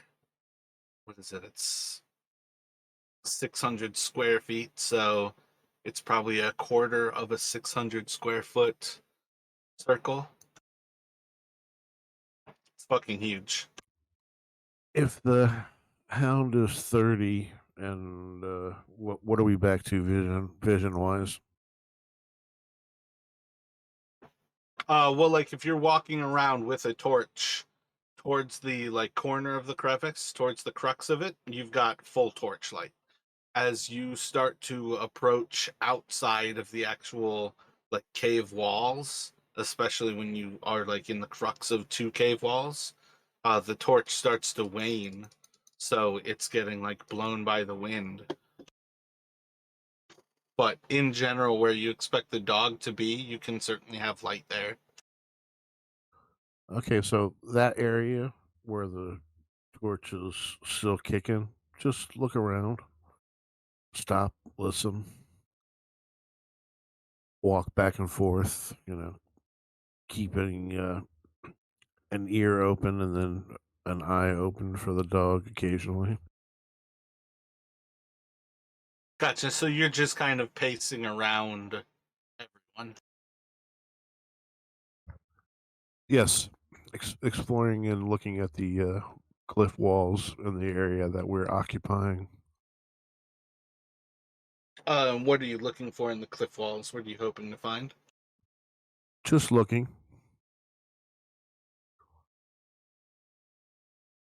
Gotcha. So I think this first bit of your time is going to be spent kind of wandering around the party, just kind of keeping yourself active as you kind of pace around the group.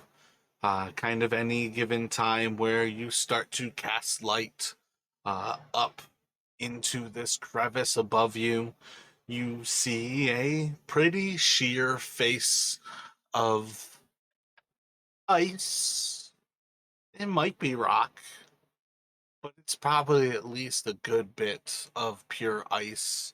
From what you can see at the base, it has all of the signs of being effectively a glacier, but it's hard to tell whether at any given point there's actually rock underneath there. Uh, Keeping kind of an eye around, don't really seem to ever have any tricks of your eye or anything that seems to be moving into and out of the snow, kind of beyond your view. And more or less, you have a pretty simple and kind of eventless occasion here while you're watching over your friends. Let me get the second round of perceptions from you, please. No, I also I just wanted to know. I think torches only burn for an hour, so I don't know if Fen has his own to use because Braddock's second one probably would have gone out around the time he was waking Fen up. He's got a few more if Fen doesn't have any, but Yeah, you're gonna end up burning 4 torches if you're using light through this watch. Yeah, I have 10.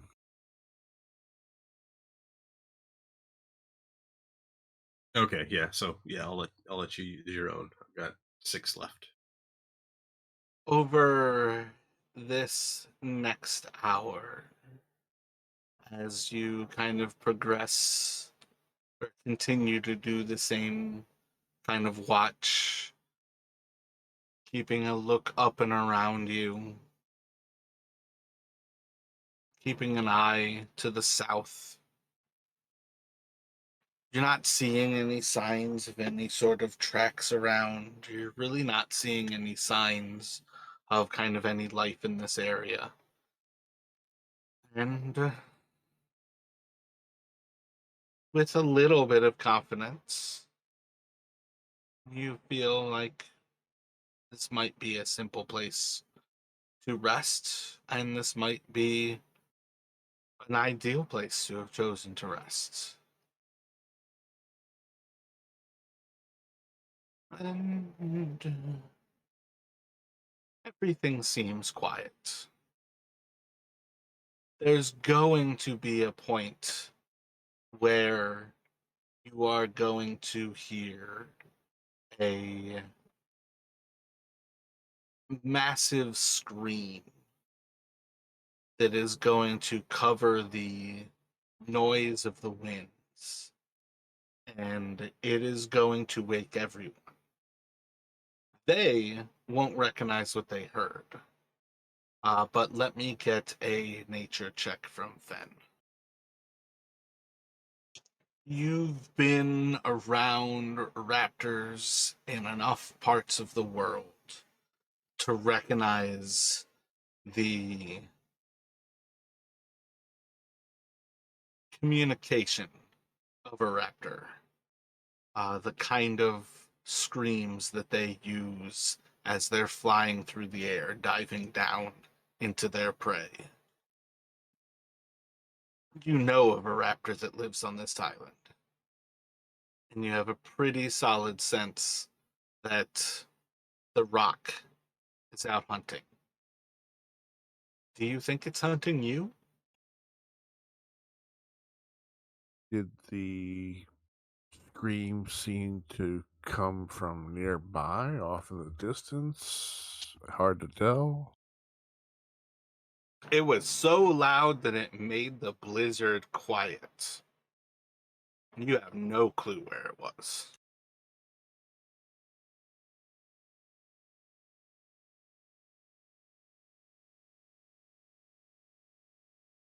In which case, that would lead me to think that it was close by.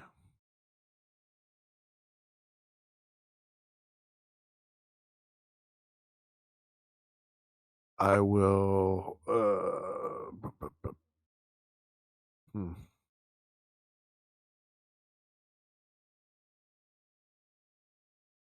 I'll go and sit or stand by the dog and extinguish the flame and try to look and listen.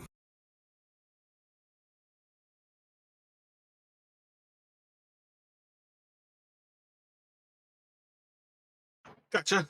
Roll a perception at disadvantage, and Valixis and Brennick, the two of you are waking up into a startled state, and it is completely dark around you.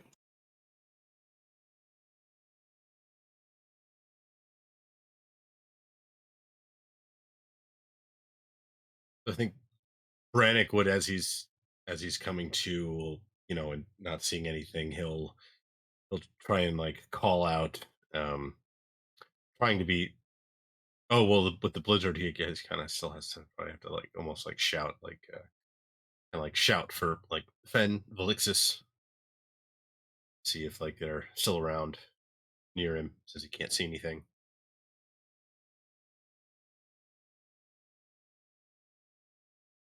Fen will answer back. I, I heard the rock screaming, and I am unsure of whether she is hunting us or something else.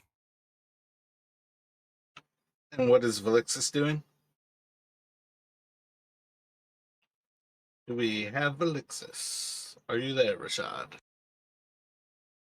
Uh,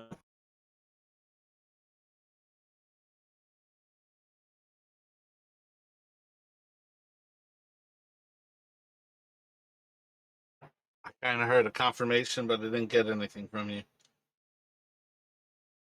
I'm sorry. I started having trouble with my neck for a little bit just now, so I'm trying to like, yeah. But yeah, I'm here. What is Valixis doing as you are wakened from sleep? She just kind of like wakes up, stretches out, and looks around. She gets up and heads over to the edge of the cave, kind of peers out. You guys are Look not in a over. cave. You don't have an edge of anything. You are in complete darkness right now. Yeah, I don't know why I keep calling it a cave. She's kind of like peers around, looks around, trying to adjust her eyes to try to see if she can see anything. Um, and she goes up and starts to like move around for her watch and keep an eye out.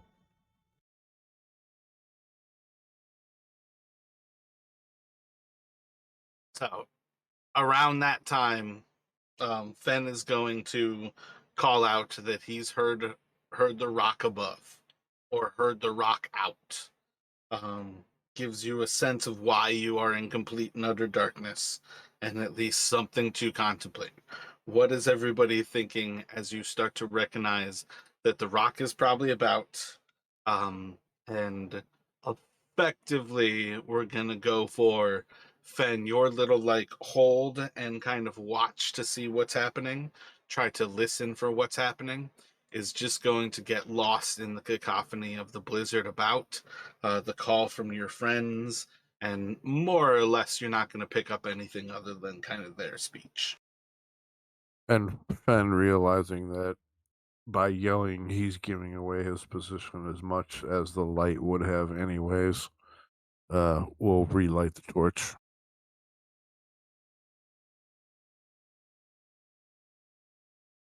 Initially, I was thinking, to not have any kind of visual clues, but now that we're yelling back and forth over the storm, the rock is probably going to be able to hear that as well as could see the torch. So what the hell? We might as well be able to see what we're doing, and we'll light it.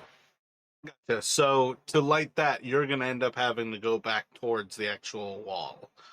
Being out where the dog is, it's kind of as far away from the wall as that 30 feet kind of gives it. So more or less to get like a solid torch, you'll head back to them so you guys can speak at pretty normal voices. You can have fire between yourselves, but you're still kind of trying to kind of keep at least a little bit hidden. What is going through the three of your minds as you guys have this moment? Yeah, as soon as Fen kind of told Brannick he had heard the rock, Brannick basically, he's gonna, and saying like he's not sure what it's hunting. Brannick's like, under, Yeah, quietly not to just himself. not just saw the rock, but realized that it's out hunting.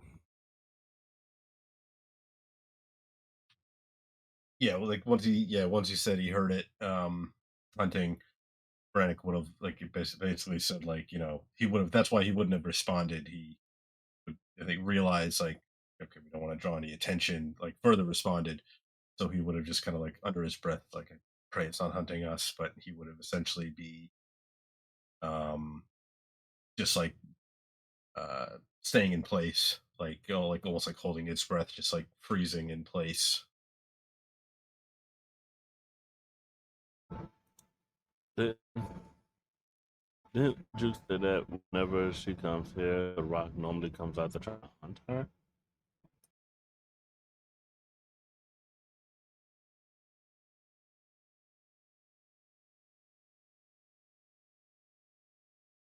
She did indeed. What were you thinking?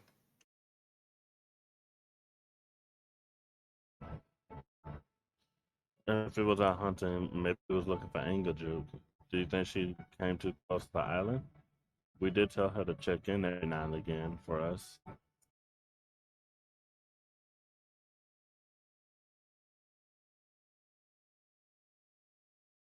It is entirely possible. Does that make you feel safer?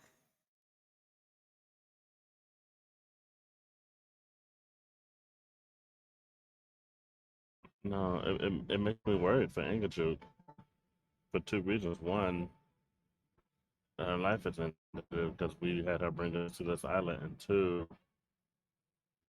that would also mean that we're probably trapped here if she dies. I believe that Ankazu can take care of herself. Her worry was for us, not for herself. Yes, I agree. I think we'll have to trust it on because you can watch after herself. She seemed to me she'd mentioned that she's tussled with the thing before.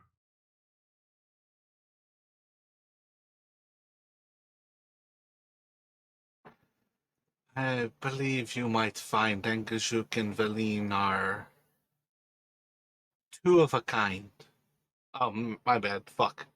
Trying to speak as Veline. I believe you might find Engajuk and Orlo's pet are two of a kind. One rules the sky. The other one rules the water. They can only come in conflict in one place. Fear not for Engajuk. Fear for us.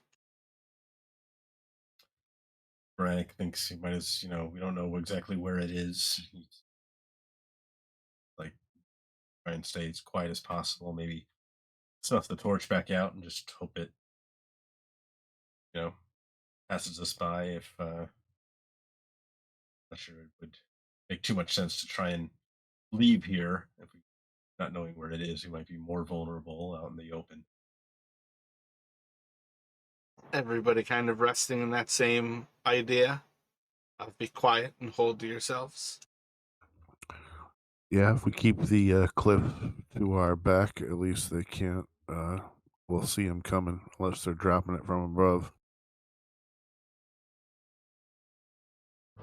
Agree. Though, hopefully, hopefully it won't come out after this right now. We definitely were prepared for a fight at the moment. Roll stealth checks for me. So, over the next few moments of you all kind of just holding to yourselves, it's like the tension and the silence starts to build. You're eventually going to hear a kind of rumbling of the wind almost beating against this wall of ice. And you can start to almost hear these sounds of this creature's massive wings forcing the air against the speeds of the wind that Auril herself is called forward. And you can kind of hear that it's like shaking the ground to where the ice at your back is growling like a hungry stomach. And you can almost hear this just sound of the earth being rent between these two hurricane forces of wind. And at some point, there's going to be kind of a big blast of air almost down and into this valley. You're going to feel as some of the snow kind of whips up into a little whirlwind and kind of falls onto your faces anew. And then it's kind of lost as the wind returns to its howls and its blows, and everything kind of falls back into otherwise what has felt really, really normal for Icewind Dale. And there'll be a loud crash up above you.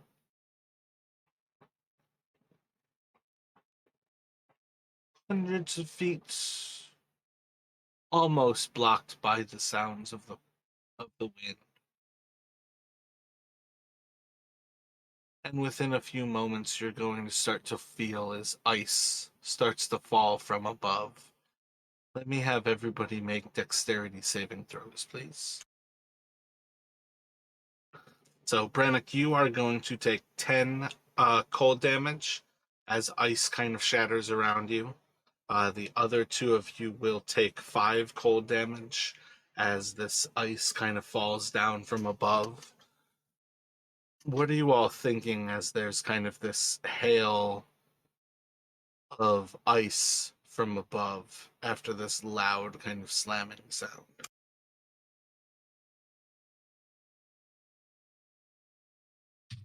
So Brennick, kind of recalling how big this thing is when we see it, when we've seen it in the sky, or at least guessing at how big it is, and looking around now at he was thinking before, like, okay, maybe we're somewhat hidden in this crevice, but now with all the kind of like picking himself back up after the stuff falling, he's thinking maybe this is maybe we need to move. This whole place could tumble down around us. And I think he's going to start with that as he's like saying that to the others. He's going to start trying to move out. Um, and I think he'll have to kind of fumbling around in his pack to light up a torch. Or actually, maybe almost no before that, like just trying to like essentially feel his way along the walls out towards the south. Gotcha. So you're kind of moving away from the crevice. Fen, I'm going to say you cannot evade this. This is not something that is like attacking you. This is just incidental environmental damage. Gotcha. Was just checking. So you all start to feel as Brennick's kind of moving out of this area. What kind of thoughts do you all have there? Same. Realizing that we're in prime position for a flying creature to bombard us with ice, if that's the attack they chose, would try to move away from the back of the crevice towards the dog, the faithful hound. Oh wait, I didn't get the impression Brennick was leaving the wall though. I was about to ask like which wall is Brennick following? Because I think he's following a wall. The hound is not going to be next to one of the walls. It's kind of like a fourth point between the walls. Yeah, that's where I'm going. Yeah, so Brannick, since he initially think, oh, okay, like light up a torch so I can see, but he doesn't want to do that in case it draws the thing's attention. So he's gonna be moving along the western part of the wall, using the wall to try to feel his way as he's moving south. So like so he's moving south along that Gotcha. western part of the crevice. Gotcha. And Fen is going like roughly towards the dog. Yes.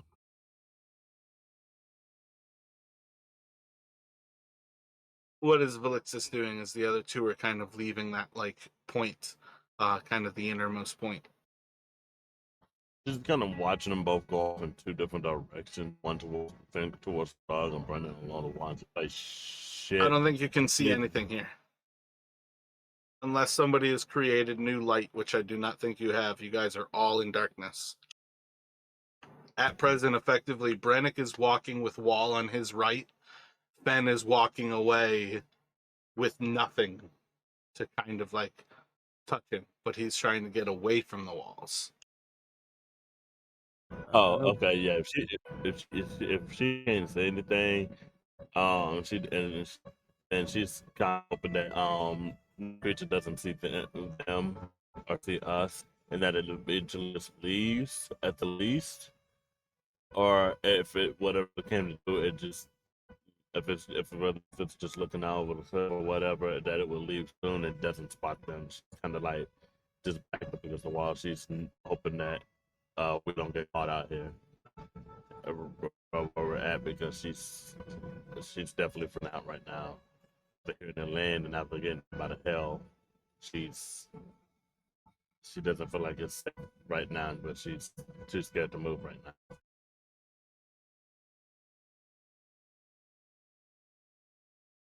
And was Fen thinking of something else? No, I mean I know you said the dog was like 30 feet in the middle from the back, so I'm thinking I'm gonna take 15 paces and stop. Gotcha. Veline is going to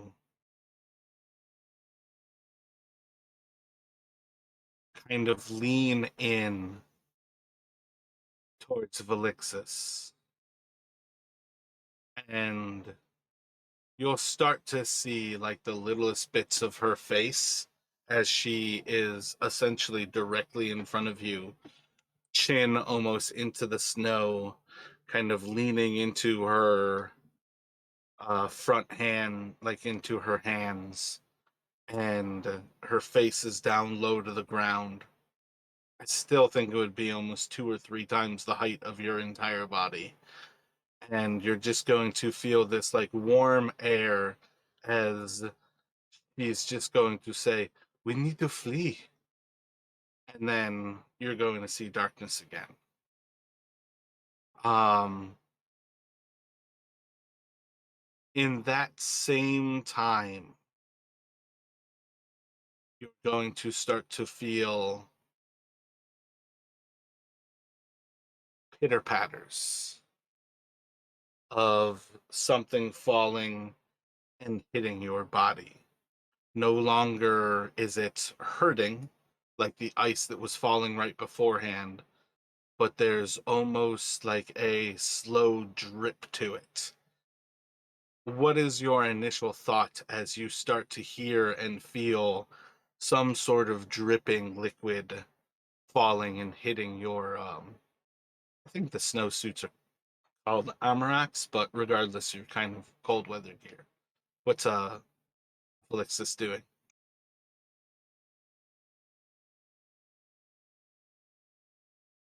Uh, Wide-eyed. She kind of goes a little wide-eyed, and looks to the left on her shoulder or to the right, whichever one to hit.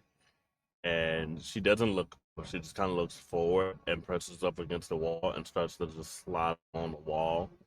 Um, we'll say she slid. She slid to the right. She started sliding on the wrong wall towards the right, to try to get away. And she's kind of moving slowly because she feels like this creature is now looking down at her, or its head is directly over her. And she's, other than water from the ice melting, this whatever hit her, she feels like it was definitely saliva. She's now. Are you touching it? She kind of looked at it, so she didn't really touch it. So this is just an assumption she's made. She's not sure what it is. She doesn't know if it's water or what. And so because of her freaking out, this is how she reacted to it. She has no idea what it is. Let me get dexterity saving throws from all of you. I'm gonna do at advantage, but I'm taking 3 from Velixis's. So Velixis has advantage, but -3. The other 2 at advantage, please. So as Velixis starts to move away, as Valine's kind of pulling herself away and kind of moving away and out of this crevice, there's going to be 4 loud thumps very close to you all.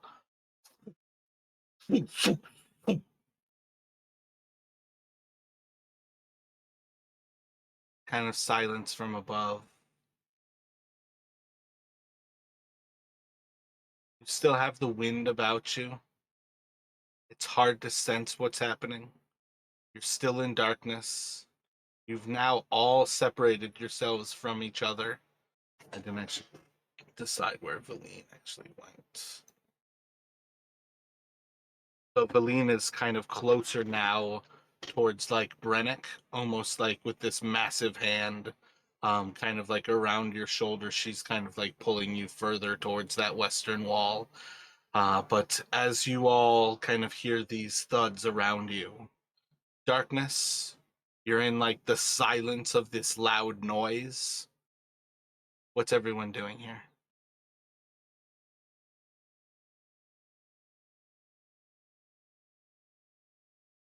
So from my 15 spaces, is it impossible to light the torch? You guys are basically going to, like, you can try to light a torch, but in the crevice is where you guys actually had shelter from the wind. Lighting a torch inside of the full hurricane is where the difficulty happens.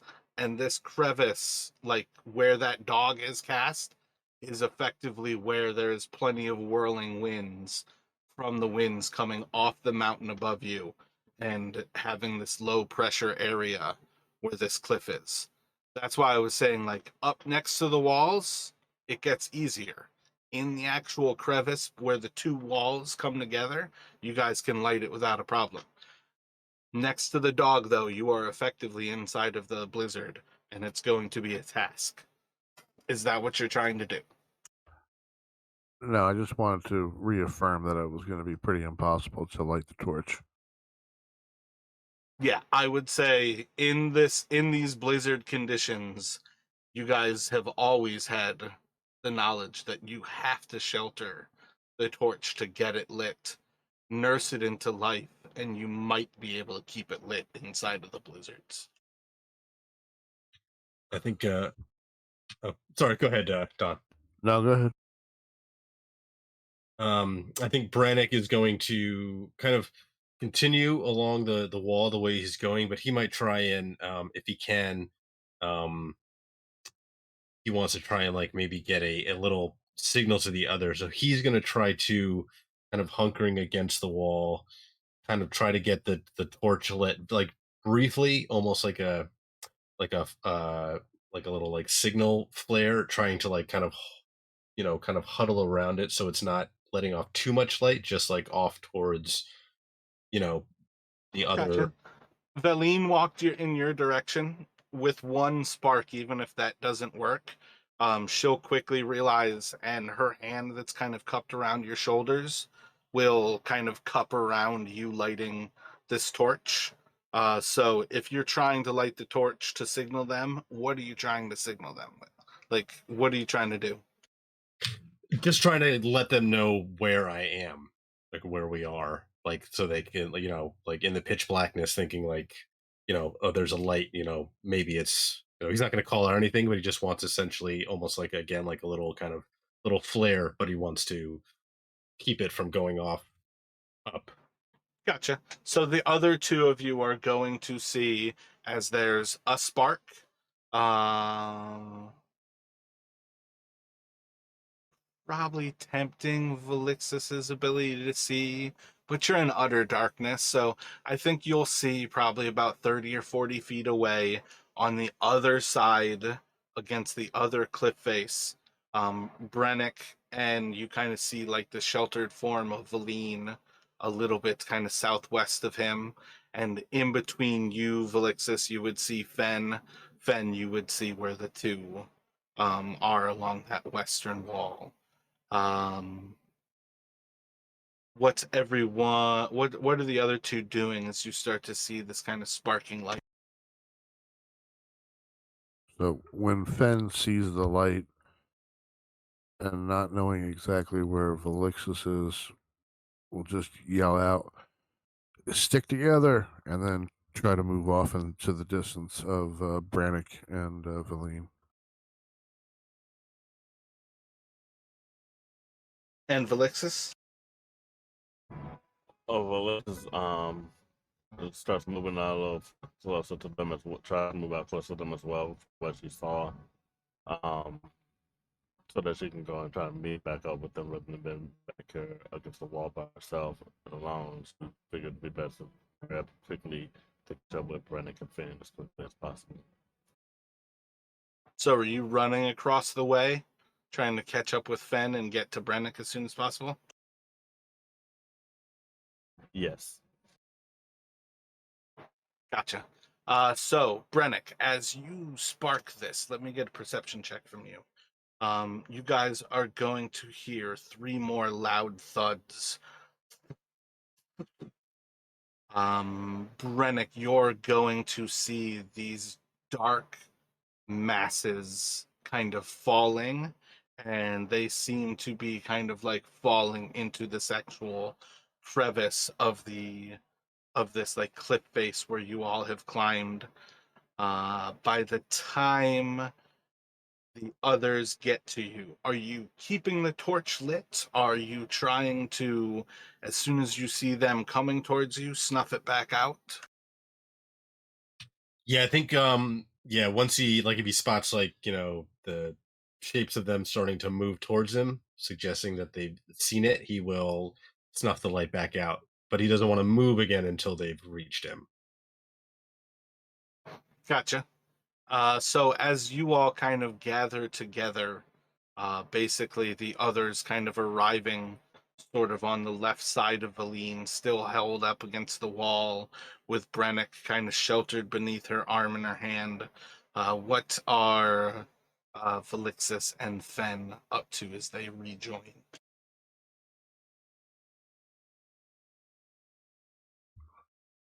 So now that I've reached over there, Fen will he put the light back out, so effectively we see nothing, right? Yeah, you're effectively getting back into this area where you know they are, but you're not actually really seeing anything. Um, yeah, it's pretty much at the point where you guys are like effectively touching faces before you can see each other.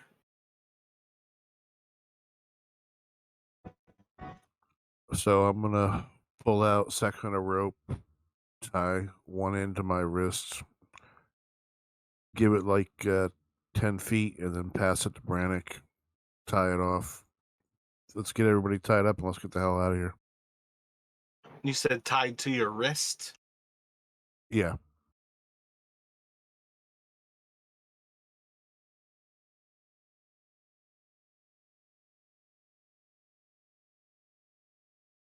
Everybody following suit, just tying the rope off to your hand and then moving off. I think Brannick will he'll like you know kind of hold the rope for now, but he's almost thinking he doesn't want to. It's like if the thing drops down and grab one of us, it could drag us all off if we're all tied together. So he's almost thinking like we just kind of almost like stay so close that we can essentially like hold each other's shoulders and move. But Melissa's kind of the same. She grips the rope as hard as she can. But not but Brennick's not like tying it on, just to clarify.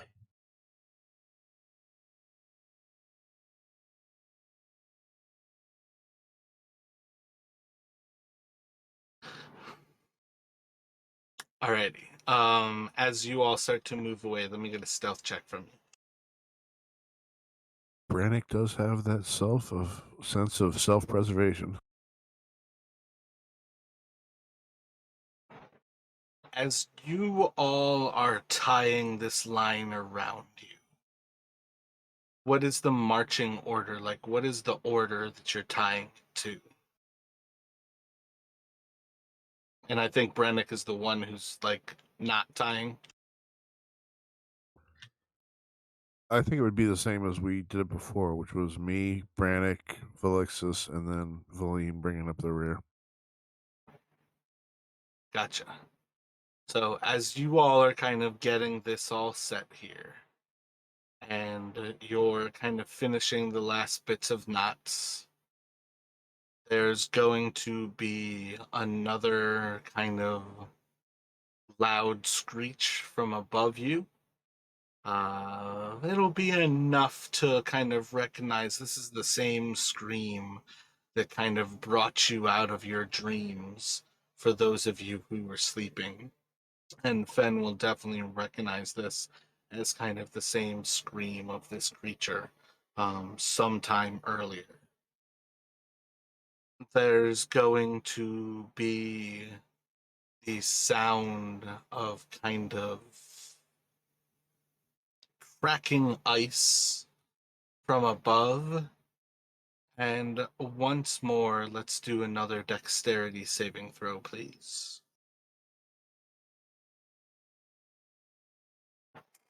So this time, Valixis, you are going to take, everybody's going to take,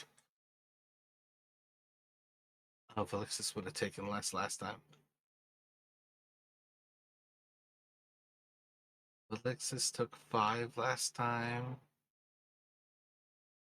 2 and 7 is 9. So Valixis take 4 cold damage.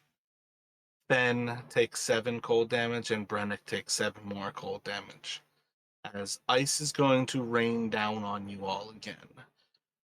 This time, the thud kind of at the end of it, when this ice starts to actually hit you from above, is going to be massive. And there's going to be kind of an ability to maintain your stance, in which case I need everybody to make a strength saving throw.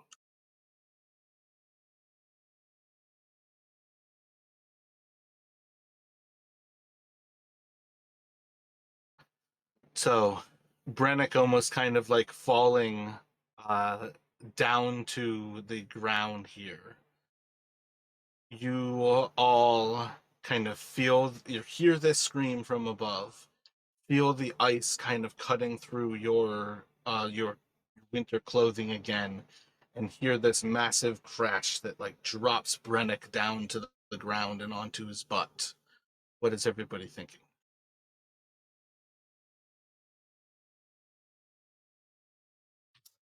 Brennick's trying to scramble back to his feet first off, and then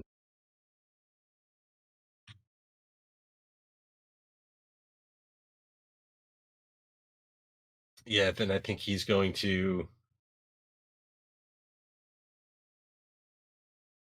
doesn't know what this thing is, but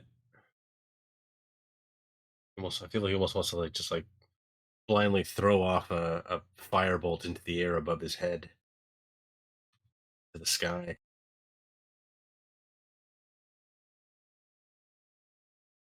You want to put it behind like a wisdom save?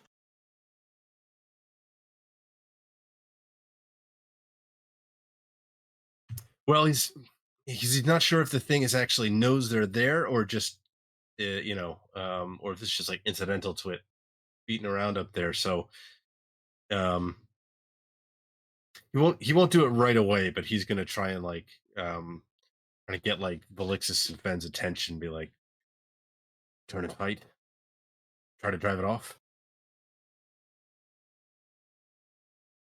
Gotcha. So, like, while you're like climbing back to your feet, you can kind of use the rope on each end to pull either of them closer to you, or each of them closer to you, and kind of pass that on while you're taking to your feet.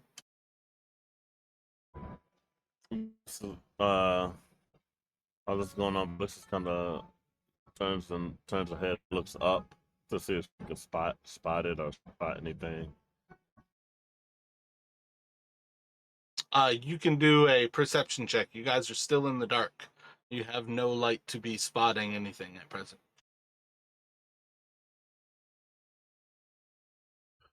And that's what Fen would say. We're effectively blind and would be fighting blind. Let's just hope that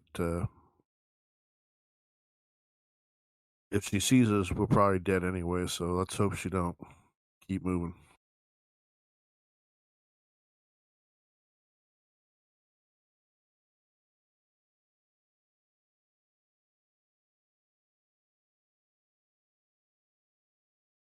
So Velixa says you kind of look back, look up.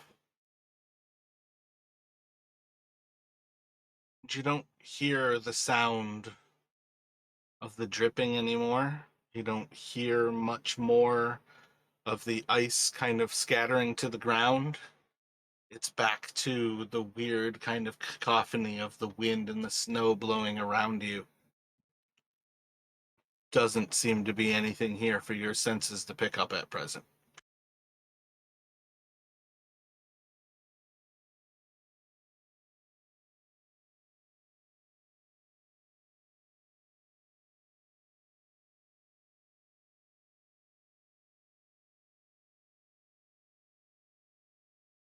But when Fenn suggests that they keep moving, Brannick will he'll nod, even though they might not be able to see it, and he'll kind of like maybe like tag him on the tap him on the shoulder and say lead the way, and he'll be ready to follow if Fenn's ready to hoof it.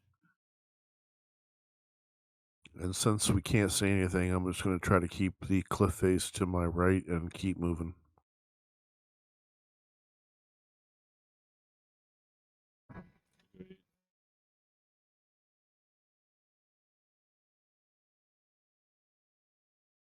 Let me get another round of stealth from you all, please. So, as you all start to move away, following Fen, keeping the ice to his east or to his right side, as you all move further and further to the west and further away from this area. Oh yeah, the dog would 100% have been going off. That's one thing that would have changed there. When you heard that last thump, that's when the dog would have started barking to you, Alexis. Does that change anything for you?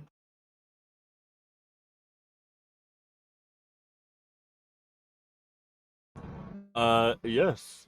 If yeah, it does. It actually freaks her out more because that lets her know that whatever that the creature is definitely within 30 feet, 30 or 60 feet of them, and it's very, very close. Knowing that she does actually inform that, she does send an inform Brennan and hey, the dog is going off and barking this alarm, and I can hear it. That's letting me know that this creature is now at least within 30 to 60 feet of us, 30 feet of the dog. depending from at least within 3 feet of the dog, which means it's very close to us.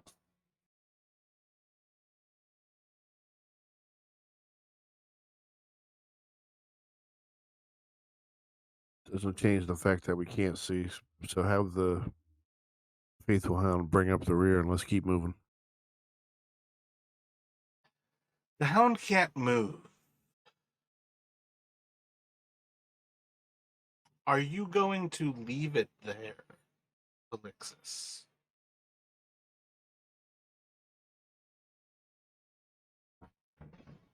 No. I'm going. Oh, yeah, I can have it move with it. But can I? No, I can't. I don't think I can. No, this is something for guarding things. That's all it does. Then yeah, I'm gonna go ahead and just leave it there. So if it continues to bark over there, if he, uh, she does inform that she is going to leave the hound there because if it continues barking over there, it may attract the attention, whatever it's chasing, it's over there. So while we get away, it could draw the attention. Let me have you roll a spell attack, please.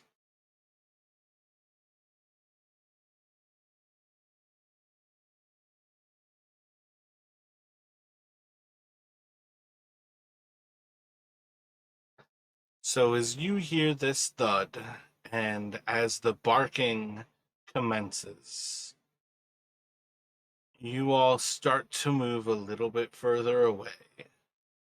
You're going to hear kind of, I can only think of kind of like crows from the actual bird, as it's sort of reacting. And in an instant, nothing really happens. Let me get another spell attack from you.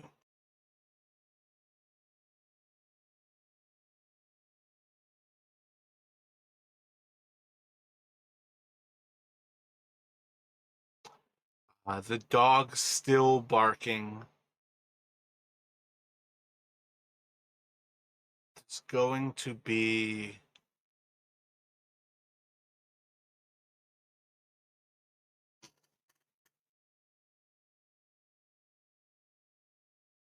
think kind of like a loud crowing from behind.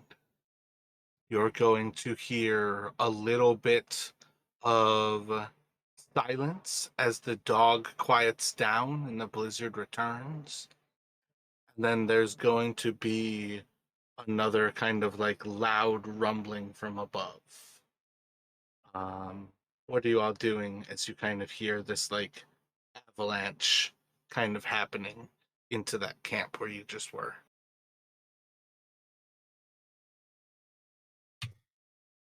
Brannick's gonna, turn towards where he thinks Fen is. It knows we're here. Might as well have some light. And I think he's going to. Yeah, he's gonna start reaching into his pack to try to um, light up a torch. Kind of still huddled against the wall.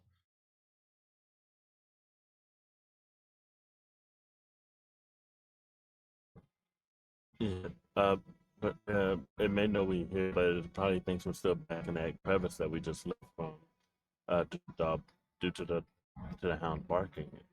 That doesn't necessarily mean it knows our exact location. If you light a light, it might give us away more so than help us.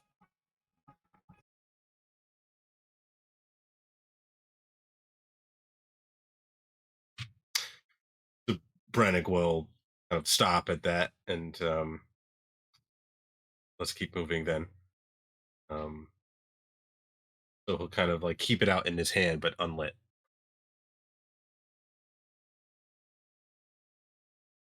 So, does that sound good to Fen? You guys are moving away? Yeah, Fen will start So singing lowly. Trucking, got my chips cashed in. Trucking. Keep it moving. So while you all start to move away, you have heard this crash behind you. You're going to hear another sound of the dog kind of barking out. Let me get another spell attack from you, Velixis.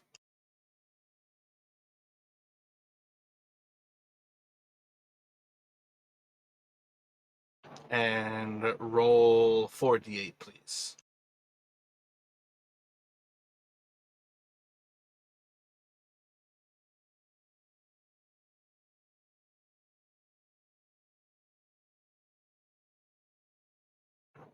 And then I want you all to roll a d12.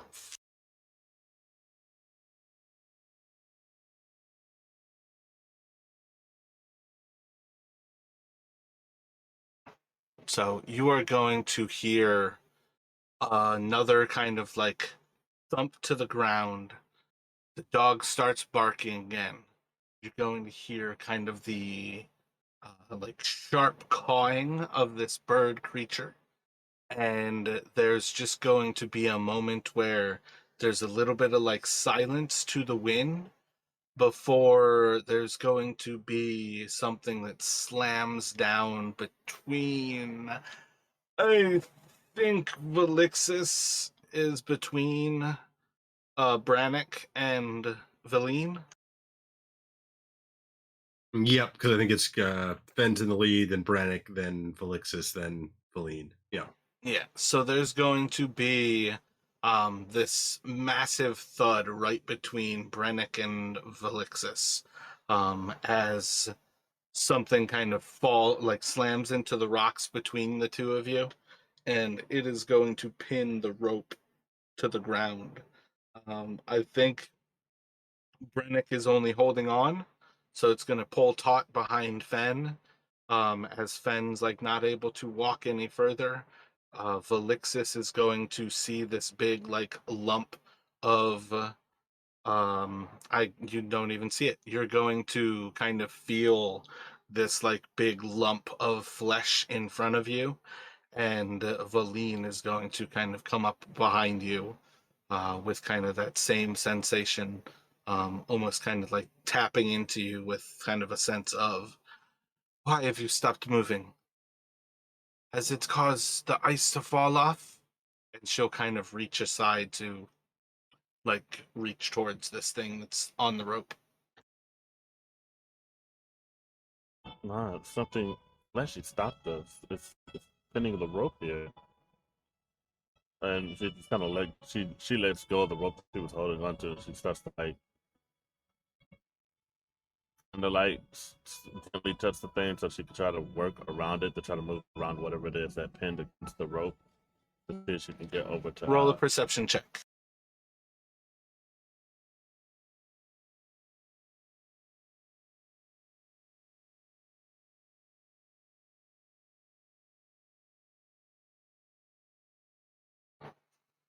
As you kind of follow the rope towards where it's pinned, you're going to feel kind of like the squishiness of flesh, almost kind of rough, as if it has some sort of scales to it, and a little bit of residual warmth. Lean's just going to kind of reach, patting down on like where Velixis is, patting down on this thing kind of in front of you. She's just going to kind of recoil for a moment before she's just going to kind of move this mass off of the rope.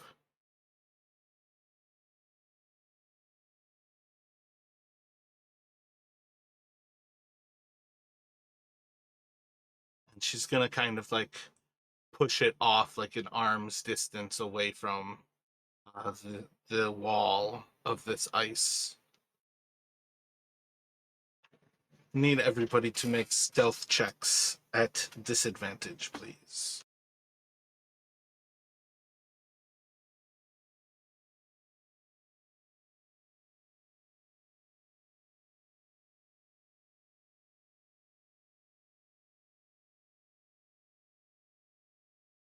So you all are going to hear the dog barking. I need another spell attack from Velixis.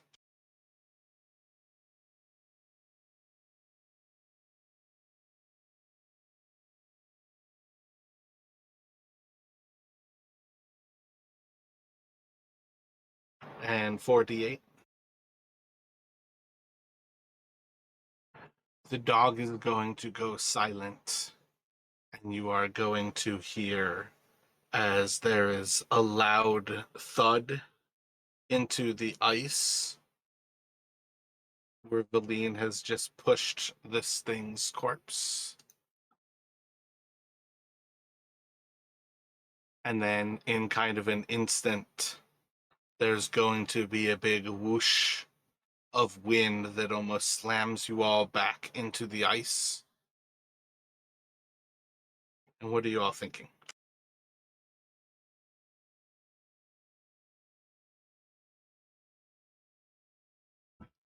Melissa's kind of trying to fight against the wind to try to continue moving forward. Crap. Just probably caught up with us. She fight against the wind, try to continue moving forward. Yeah, as Brandon kind of, the rope kind of goes a little less taut, as I assume, as Feline kind of rolls whatever was on top of it. And so once that happens, he's going to kind of like try to like tap Finn on the shoulder again, and then yeah, keep try to start moving. Maybe I'm trying to move a little more quickly now, so probably giving up on stealth. Frantic, at least I should say.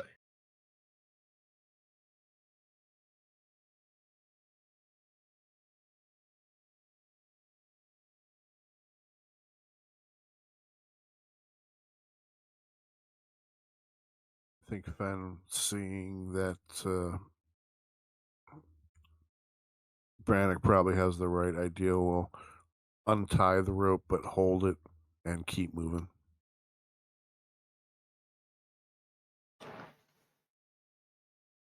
How far and how long do you all continue to move when conditions kind of hold to sort of a stable? There's torrential winds, the bite of the cold, but there doesn't seem to be anything happening around you anymore.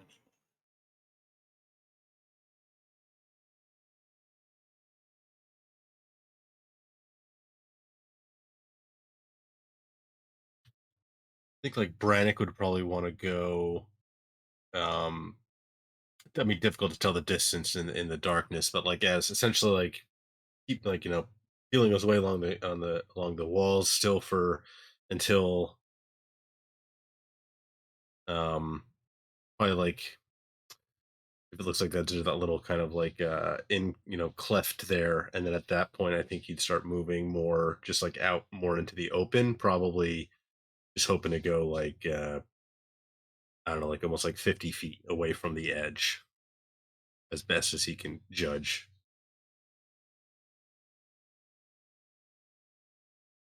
And then kind of stop and try and like listen. So wait, you're looking to follow this wall for, you said just like another, like, my bad, I missed the distance on that one, but like 100 feet and then getting like 50 feet of distance, like going directly south kind of thing? Is that what you were kind of getting at?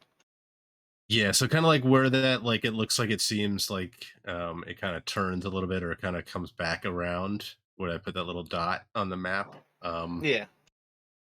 And then kind of like so he's almost like kind of feeling his way, and then all of a sudden like his hand like goes like off, like the wall's no longer going along in that same direction. Like it's that's when he would kind of cut south and try to go about like, about 50 feet or so out, kind of south from that point. Gotcha. Most of this I actually think is meant to be kind of inverted cliff faces. I'm pretty sure it is wider on top than it is on the bottom. So like that actual like cliff edge is not necessarily where the cliff edge is for you guys. Okay. But regardless though, I feel like I still have that general idea. It gives you a place where you start to feel like the initial little bit of change. That change is probably still represented on the wall where you're at.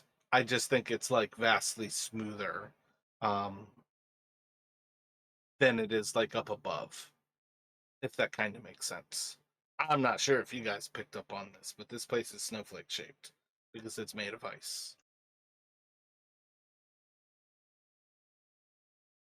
It did seem kind of, yeah, a couple, yeah, pointy. A lot of peninsulas, little mini peninsulas on this island. Exactly. Like the mountain is like snowflaked on how it shows up. The island is snowflaked in how it freezes.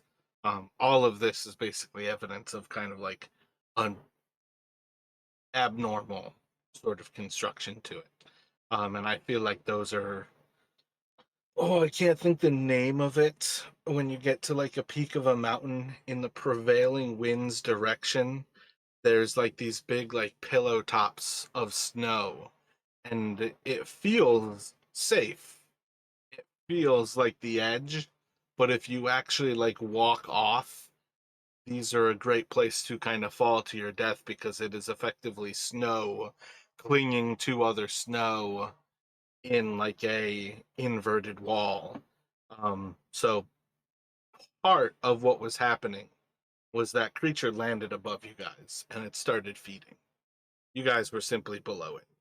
Um, Part of the ice falling is that it's not safe to be on these edges. But my bad. That's all kind of distraction. What was Brennick looking to gather when you came to one of these areas that showed you like a change in the wall? So basically, like he's feeling along it kind of closely, and then like if it seems like he starts to feel like I guess a little bit of curvature in the wall, like he's having to put his hand out a little bit farther to touch the edge. That's when he would kind of break away from the wall, if that makes sense. Gotcha. And then what are you doing when you're broken away? I've already distracted myself and forgot. So he was going to try and like essentially like move out like south about like 40, 50 feet and then just stop and try and essentially listen to see if he still hears like, if he hears another screech over the wind or if he hears like, the beating of, something that sounds like it might be the beating of wings. Then just trying to listen for whether it's still kind of coming.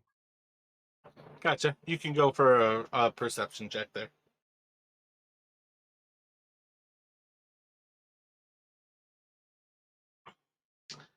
Listening out into the wind, doesn't seem to be anything else happening on this wind. It seems like whatever that was has come and gone. Perhaps you're just far enough away from it that you're not experiencing what it is still doing. Perhaps it has gone elsewhere, and that was just a temporary place that it was above you and inside of your camp. Really hard to tell, but you're kind of back into one of those conditions of blizzard safety. You don't really know much about your surroundings, but it's giving you back that like weird sense of this might be as safe as it gets.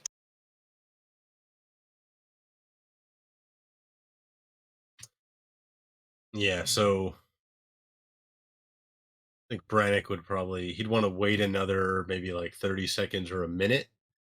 And if he still kind of seems like he's not going to be able to light the torch now out in the open, but he'll essentially try and call out for Fen and Valixis and Valine to give them some approximation of where he is so they can kind of get back together in a group.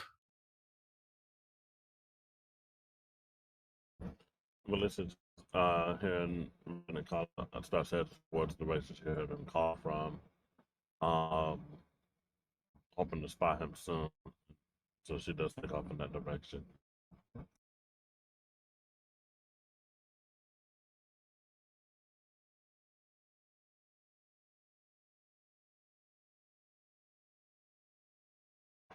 Gotcha. Let me have the two of you make survival checks.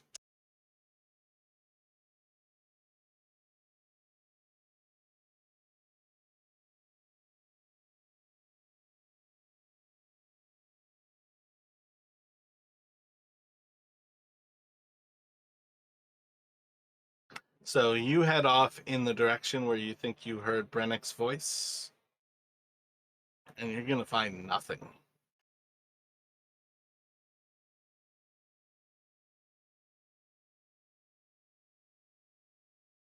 Uh, Valisa starts looking around. Brennick, Finn, where are you? You call out.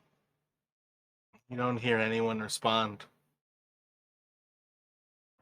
Kind of going to dawn on you guys at this point that you are effectively all separated from each other.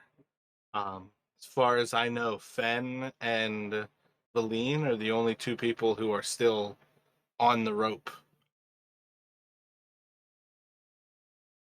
Valisa panics and she starts to head back. She's trying to head back the way to work from where she came, back towards the where she can feel like she can remember the rope is. You can follow your way back, and after a few minutes, you get back to where you expected to kind of find everybody, and you're going to find Valine and Fen.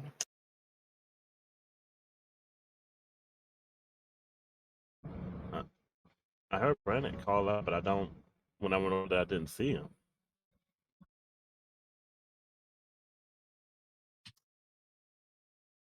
I think Brannick is going to realize that he probably should not have done what he's done, and he's starting to almost like panic a little bit. He's gonna try and turn back the direction that he, north, and try and start moving back to where he thinks the others are. Give me a D4 and a D100, please.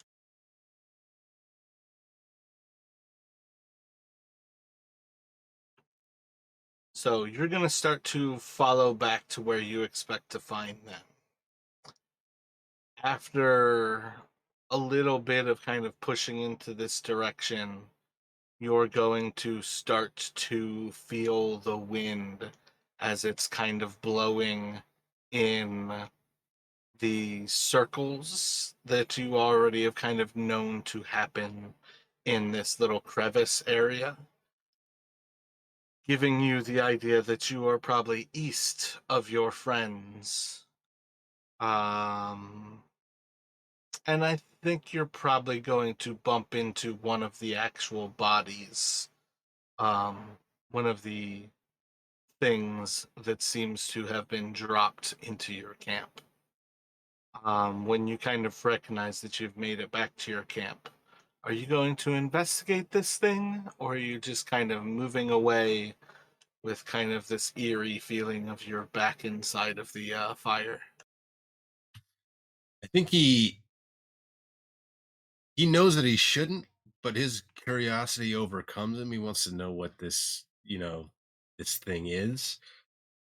Um, so I think he's going to. And now, if is he now within an area where he thinks he might be able to get a torch actually lit, or we'd have to move into further?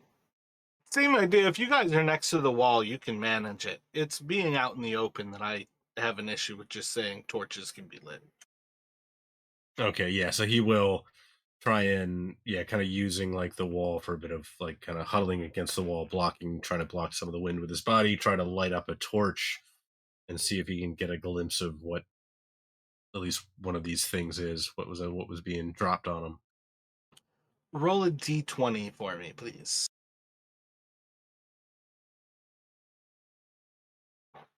So you can take that moment to spark your torch. You still have kind of a little bit of a hesitancy from everything that's going on around you, that you're trying to be careful with it. It doesn't take you long to see that this is like a massive chunk of some sort of aquatic creature. Um, Besides seeing that it is basically like a chunk of creature rather than like a creature, and signs that it is an aquatic creature and not like a land creature.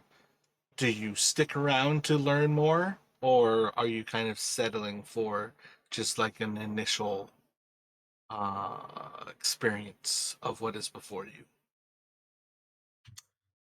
So when he gets that sense, his immediate thought is, "Shit, maybe Felixis was right, and thing finally got Angajuk." So he might try and like investigate further, maybe trying to see if any of these, if he sees any signs of, um, I guess any like non-organic matter, like the pieces of like the wooden contraption or anything that was on this creature, or um, depending on how much he can make out, like he knows that Angajuk had a lot of scars on it, so maybe he would try and see like, does this creature have, you know, what, if he can like use a torch to kind of get a close enough look, see like, are there a lot of scars on the body? Is it kind of just like, could be other, could be just some other random, big sea creature, but that's his fear, is that, he's trying to. Gotcha. So let me get from you a perception check. And for this as well from the other two. Now, what are the other two? What do you expect you're doing when you're starting to come to a recognition that Brennick is not with you?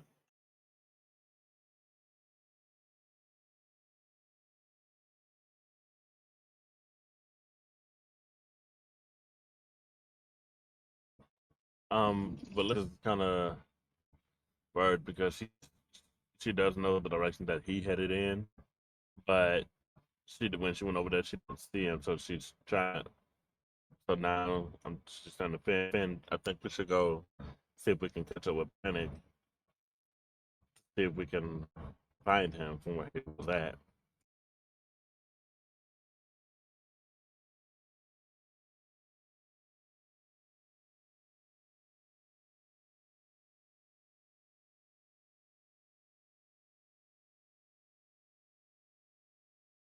What's Fenn's reaction to that? Are you thinking, yeah, we need to search for Brennick?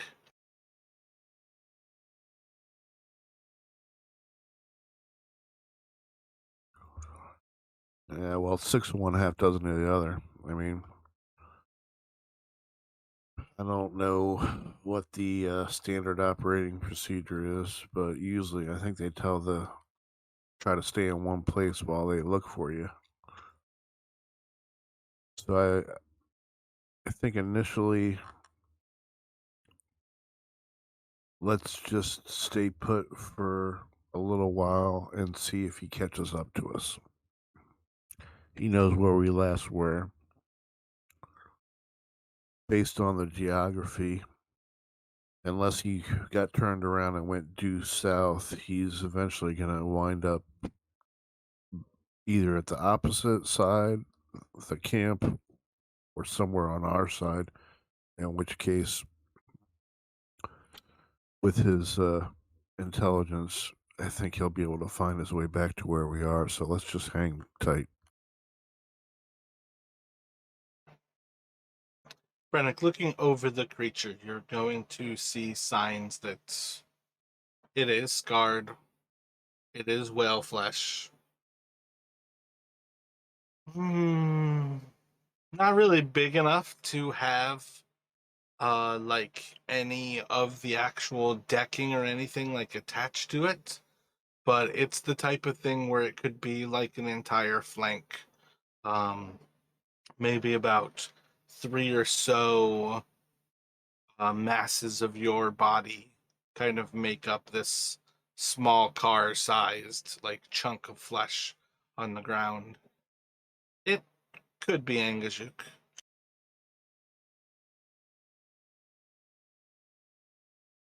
So Brannick will um like curse to himself, um, hope that his suspicions are wrong, but he's not getting a good feeling. And I think at that point he's going to want to go and find the others. Um, so he is going to, trying for as long as he can to keep the torch from going out. He's going to try and head back in the direction where he last left them, as far as best as he can tell.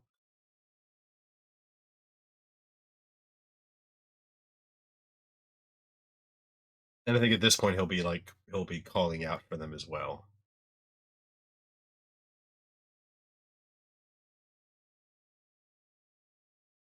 Roll a survival for me, please.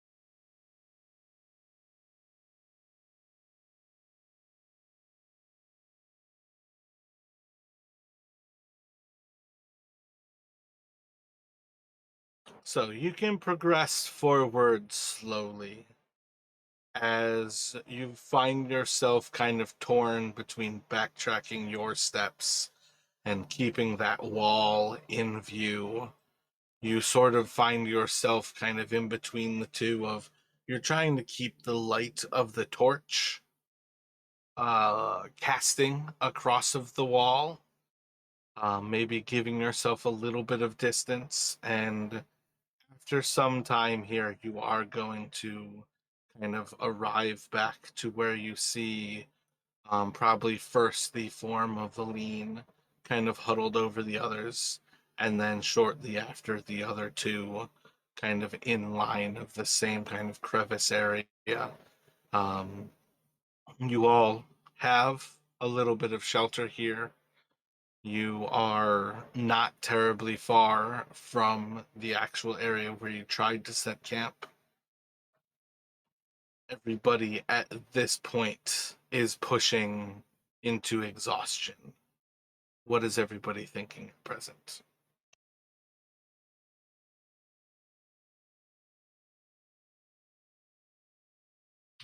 So Brannick is thinking we need to try and salvage what we can, try and get any rest, but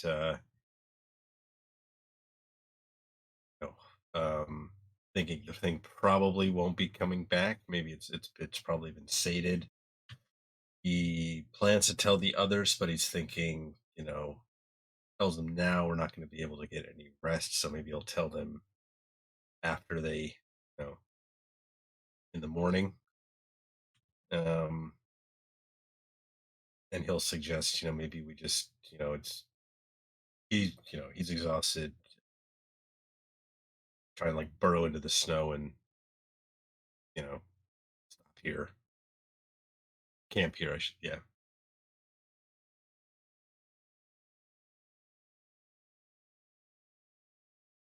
Uh, but listen upon Tim, Brennan arrived back here. She kind of like yells at him for running off on his own and almost getting lost. And she kind of just slumps back down against the wall. She's tired and she says she wants to get she wants to get more sleep now, but she's not sure if it'll be safe. Perhaps it is as clear to me as it is to all of you. Then maybe we do not have safety here. If we are to rest, anywhere is as good as the next. But we should decide to rest or to push on. Finn, Brennan, what do y'all suggest? Melissa, she's all weirdly trying to keep her eyes on. There is, I don't think there are any safe places on this island, so might as well camp where we are here and hope for the best. you'll see he's kind of got like a troubled look on his face, but is could just be he's tired, but it could be that he's worried about having kind of gotten lost for a bit. But definitely something's kind of like eating at him, and he's ready to essentially just camp here for the night, and we're not going to find a safer space. We're just going to be stumbling around in the dark, so might as well take our chances.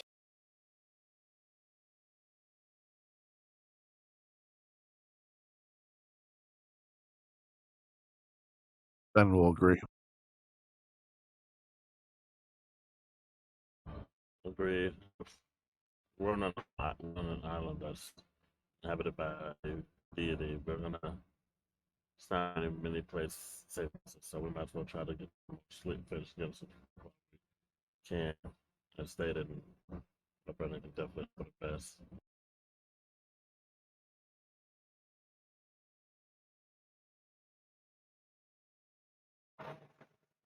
If we continue into Fenn's watch, will you be watching with light, Fen?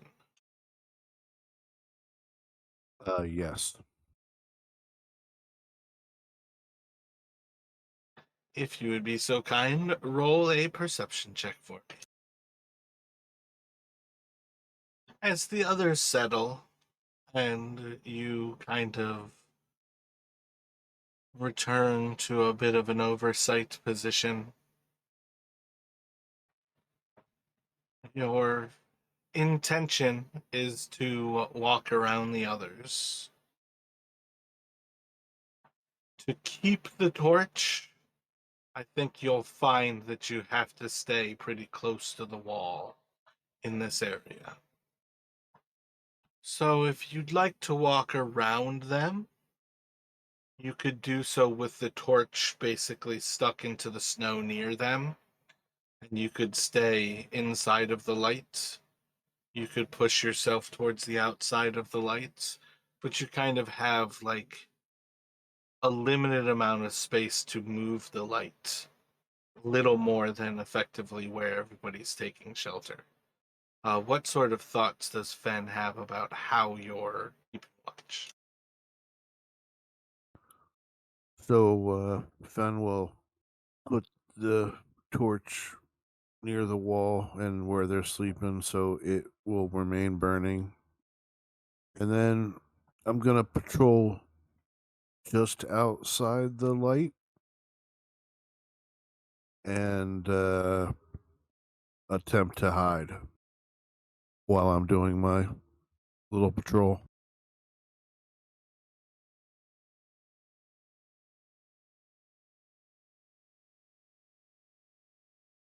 I don't know if that's possible or not. It's viable. So you can continue your watch. There's going to be points where everything feels fine. There's going to be points where you hear the screech of this bird around. None so horrendously loud. Some that are loud enough that they do move your companions. When you hear some of these louder screeches that are clearly closer by and clearly reminiscent of the other, what is going through Fenn's mind?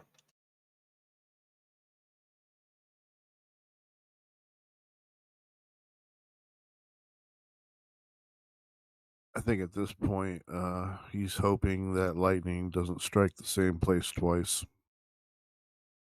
But otherwise, unless presented with a direct threat, now and this place is as good as any.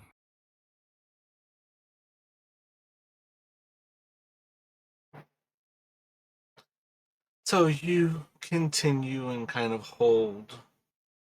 continue to walk and to keep watch over others. Occasionally, you're going to see where the torch really starts to struggle And it kind of is one of those things that it gives you almost like a little bit of a notice where you've got like 10 or so minutes after it really starts to struggle in sort of this alcove where the others are sleeping, that you can replace the fire with another torch and continue on. And that one is strong. You can keep your watches like this. Things progress by without too much difficulty. There's certainly stress. It's bolstering your presence in the moment. But you're also finding yourself in this strange land, strained in some of the things that you've held closest to you. When you are ready, let me have another perception check from you. As you see with this passing time, when the occasions of the blizzard kind of gives you clear skies above,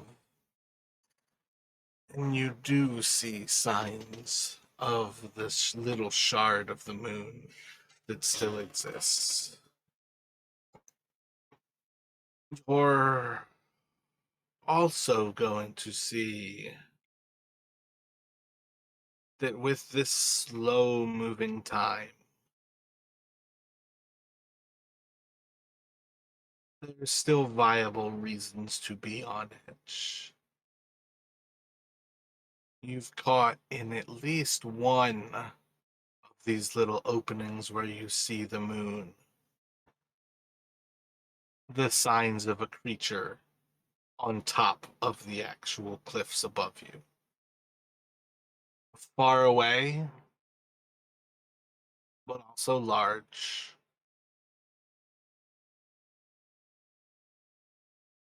Attentive, but at present, it at least doesn't see you. But it's near. It's close. What are you thinking when you kind of spot that creature the first time?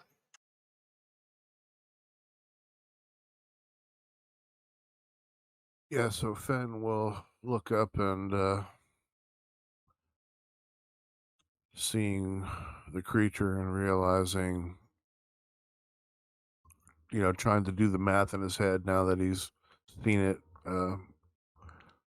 far away and realizing how big it must be, 747 size, like, oof, gonna stealthily try to move back towards the out of the cliff face and out of the sight of the creature, so when I can't see it, hopefully it can't see me, and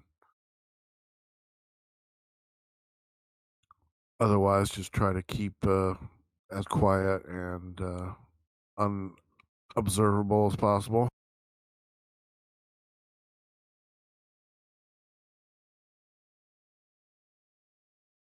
Gotcha. Let me get a D8 from you, Fen.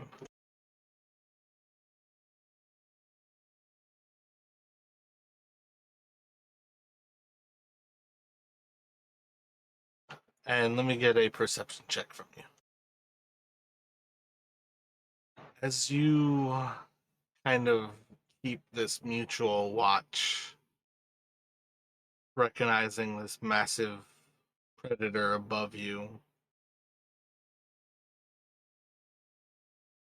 trying to stay as attentive as possible, you also have a recognition to kind of try to shed some of the stress that would cloud your decisions and kind of lead towards some of the poorer thoughts that you might progress forward to. And you relax yourself a little bit. You're not going into a trance, but it's definitely kind of this like a monk-like state of recognizing your enemy above, and sort of a recognition of mutual predaceous states. There's a group of you down here, and there's one massive thing up there.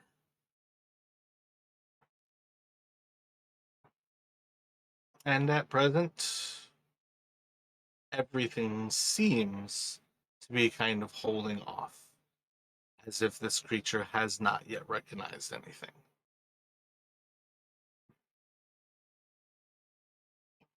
Let me have you roll a Constitution check, please, Ben.